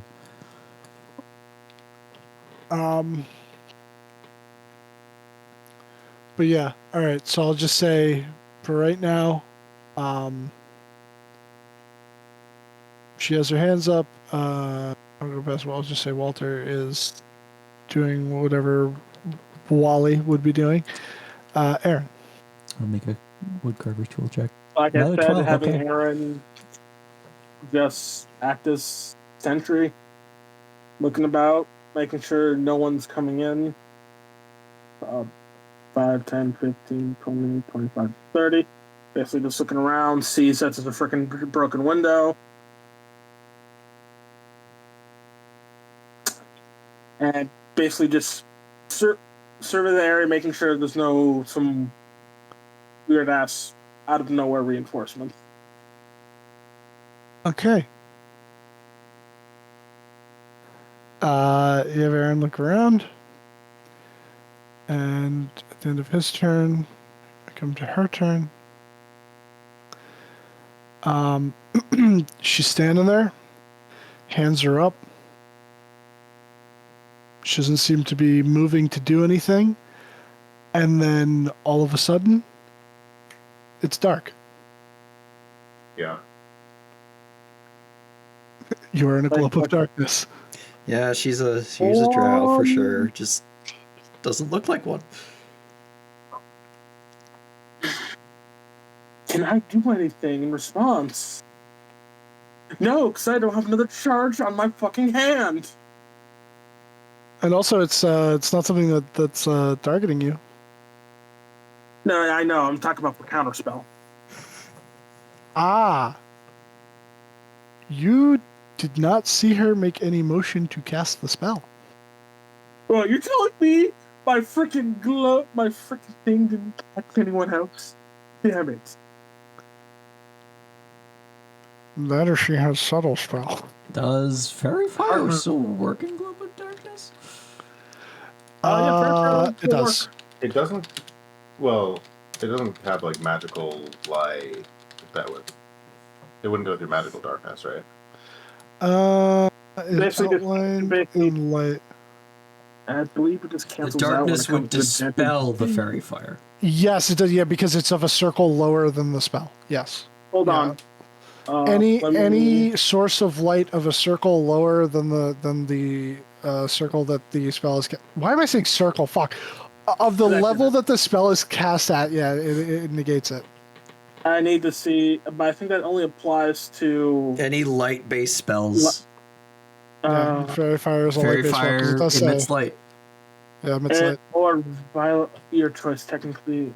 Any creature No, in it the didn't light. outline of the line. Yeah, No? it's light. And it shed. It's dispelled. I'm actually, now I'm just funny. I'm going to see if anyone else figured it out because I never thought about that. That's cool. 20 feet. 20 feet. Yeah. Okay. But yeah, Globe of Darkness drops, and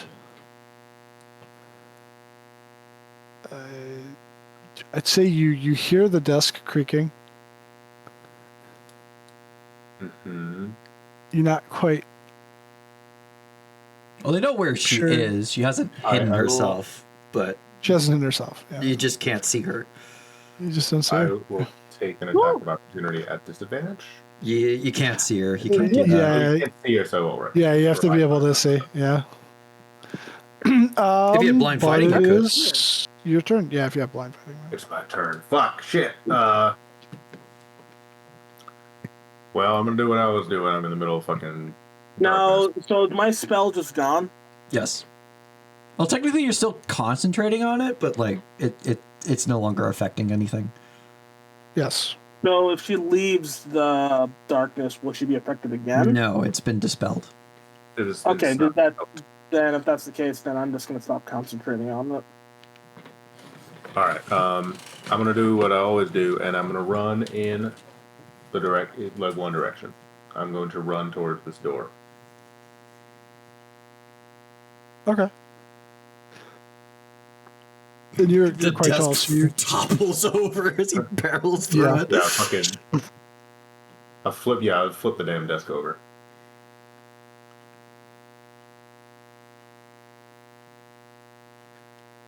you flip she the does desk over. If she gets as you- caught up on the desk, I'm gonna push it back 5 feet. I'll But say, otherwise, I'm going to move here, and I'm going to look back and see the globe of darkness. yes, you would.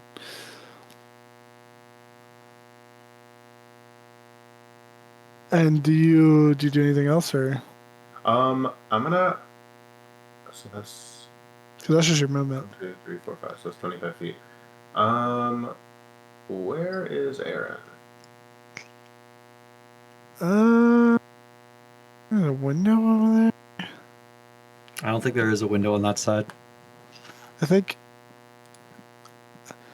All right. in Oh, that yeah, case, there's I'm gonna- windows. that. Right. Yeah, that's Yeah. a window, and that's a window. Yeah. Would Okay. you be able to? I think you can. No, I think the darkness is technically in the way. Yeah, probably. And what can I just toss? Got anything I can just toss? And the javelin, right? Oh, javelin. Oh yeah, it'll return to me. I'm gonna bust this window with my javelin. Go, Javelin. Are you gonna break the window over by Aaron? Yeah. Yeah, what the fuck? Okay. Yeah, go ahead and make the attack. Yeah. 14. They don't have high AC windows. Yeah, go ahead and roll damage. Surely not. Yeah, you break the window. The javelin goes flying through the window past Aaron. He's like, what the hell? And then it disappears. Alright, that'll be my turn. Okay. Jarvis. Okay. She has obviously moved. The desk has moved. I can hear and kind of feel that. Yeah, Correct? a glass window's AC is 13. So easy. Yeah, and Glass has like low hit And points. I apologize if you are in the blast radius of this. Oh god. Thanks for the heads up. I don't care how small the room is, I cast Fireball. I didn't ask how flammable the building was. I cast fireball. That's how flammable the orphanage was. Pulse Wave. Pulse wave pull. Does that go through walls? Each creature, 30 Oh, 30-foot cone. Okay. I read that as 30-foot sphere. Well, because it's with fireball, it's a point that you can see. This one is just a. Yeah, I see. Yeah, it's like that. Okay. Also, any unsecured objects are also pulled. So you need to make a con save? So yeah, basically 30-foot cone in that direction, con save. That was a success. Against that is supposed to be a spell save 19, not 18. You rolled a 20. Never mind. Wait a second, why do I have a spell save 19? My intelligence still boosted? It shouldn't No. be because we lost that boost. I know, that's why I'm maybe it's not done right. So she succeeded, you said? Yes. Yes. So she takes half damage, right? Yeah, so half. Yeah, 66 halved is. for some reason the damage backwash. Roll 66. It wasn't That is going to be 11 points of force damage. That being said, any unsecured objects flying in her direction, though? You said pull, so they're coming toward you. I know. I understand that, but 15 feet. he's also in the same direction. Yeah, so it's like this boudoir, and some of the items on top of it are in fact getting pulled over in her direction. So this is going to be funny if they smack her in the face. Also, bear in mind the desk was there too. The desk. The desk is closer to Jarvis. The desk is coming to you. It's going Yeah. to be cold. So the desk. Additionally, hold 15 feet. Am I gonna have to make a deck save not to trip over the fucking desk? Yes. Not to She's get also hit gonna by have the to- desk, more like. Yeah. Not to get hit by the desk. She's technically, also Jarvis gonna have to make has one, to not to get get hit by the smaller desk. So I'll do that for her. Disadvantaged because he can't see. Yes, that's true. Also, she cannot see. She would probably also have to make a con save for the darkness. If Yeah. she's the one concentrating. Oh, I'm full flat on my fucking face. Okay. So Clotheslined by a desk. yeah. So I'll just say you get clotheslined to this. You are knocked prone. Well, at least I can still stand up afterwards. Yes. Ow.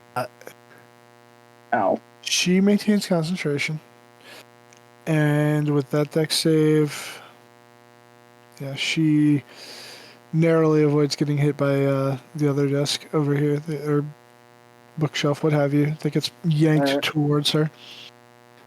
Jarvis, after being a dummy, is going to go 5, 10, 15. Kind of pushing out of the darkness because he knows what the other door was. Make sure she doesn't get through that. Okay. And bonus action, let's put a Zeus ball there. Let's put a Zeus ball. Oh! Drop a Zeus ball in that general vicinity, please. It's just a 1 foot diameter sphere just floating in that space. That's my drop. Dropping a Zeus ball. Alright, Walter, Woodcarvers check. get another Yes, sir. toy. That's 3 12s in a row. What the fuck? I mean, you're making them. They're not. You're going in the hole, kid. You're going in the damn Go soup. into the hole. You're going. This kid's destined for the soup. Yeah, you're going in the soup. Fuck the hole. That's what the gruel is made out of. Kids who didn't That's- carve you know. good. Yep. Don't carve good to go in soup. It's the way it is. All right. Aaron. All right, Arn. Window's wide open for you. Oh, fucking hell, guys. They'll look in and dispel from the banjo. He only gets one of those a day, so you know. Okay. Yeah, but you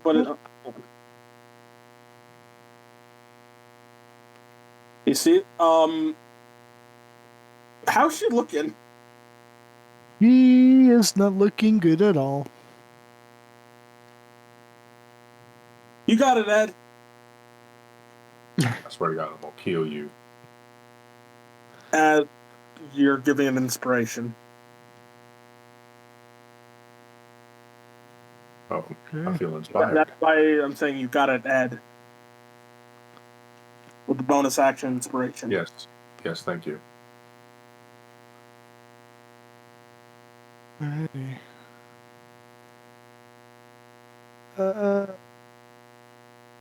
Yeah. I think. Sorry. All right.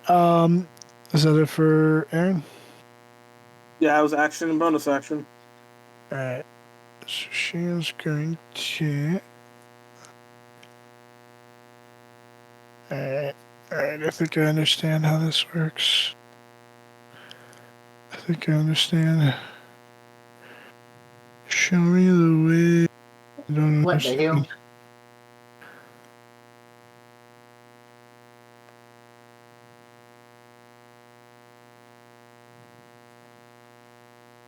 Okay, so she can't do. Yeah. She seems to try to summon.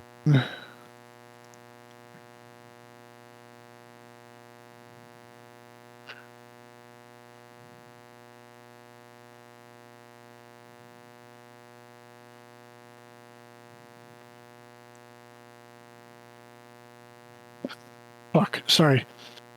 I'm starting to fucking fall asleep. You know what? Yeah, I'm gonna have her do a thing, and then, yeah. Oh no, I just tried to have her do a thing. I'm fucking stupid. She gonna... That's not how that works. She's gonna try and dip out the window. Is he teleporting? No, she ran. Oh, she just running. What the hell? She's running. She just Aaron, ran. get her. She's going? She seemed to like consider or like attempt to do something, and then she just ran. Can I see her? Do I have line of sight through the broken window? Yeah. Yeah. If that's the end of her turn, I'm gonna use my reaction to use my stone rune. Okay. to try and stop her in her tracks. This is a charm, so I think this might be an elf Might have advantage advantage. situation. All right, and it's wisdom save. All right. Wisdom save.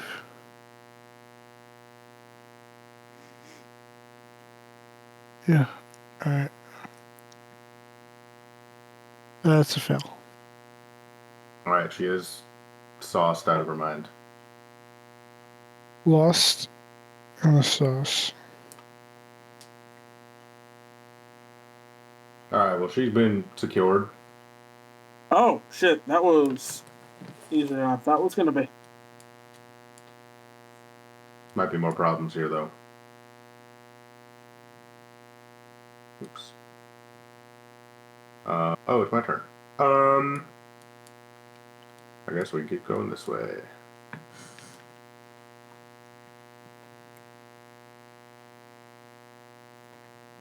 I'll use my action to dash.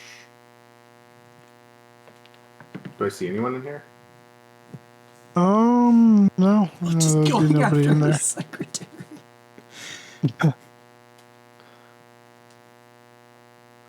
Nothing in this room. Yeah, no. Alright, then I will wait here and that'll be my turn. Okay.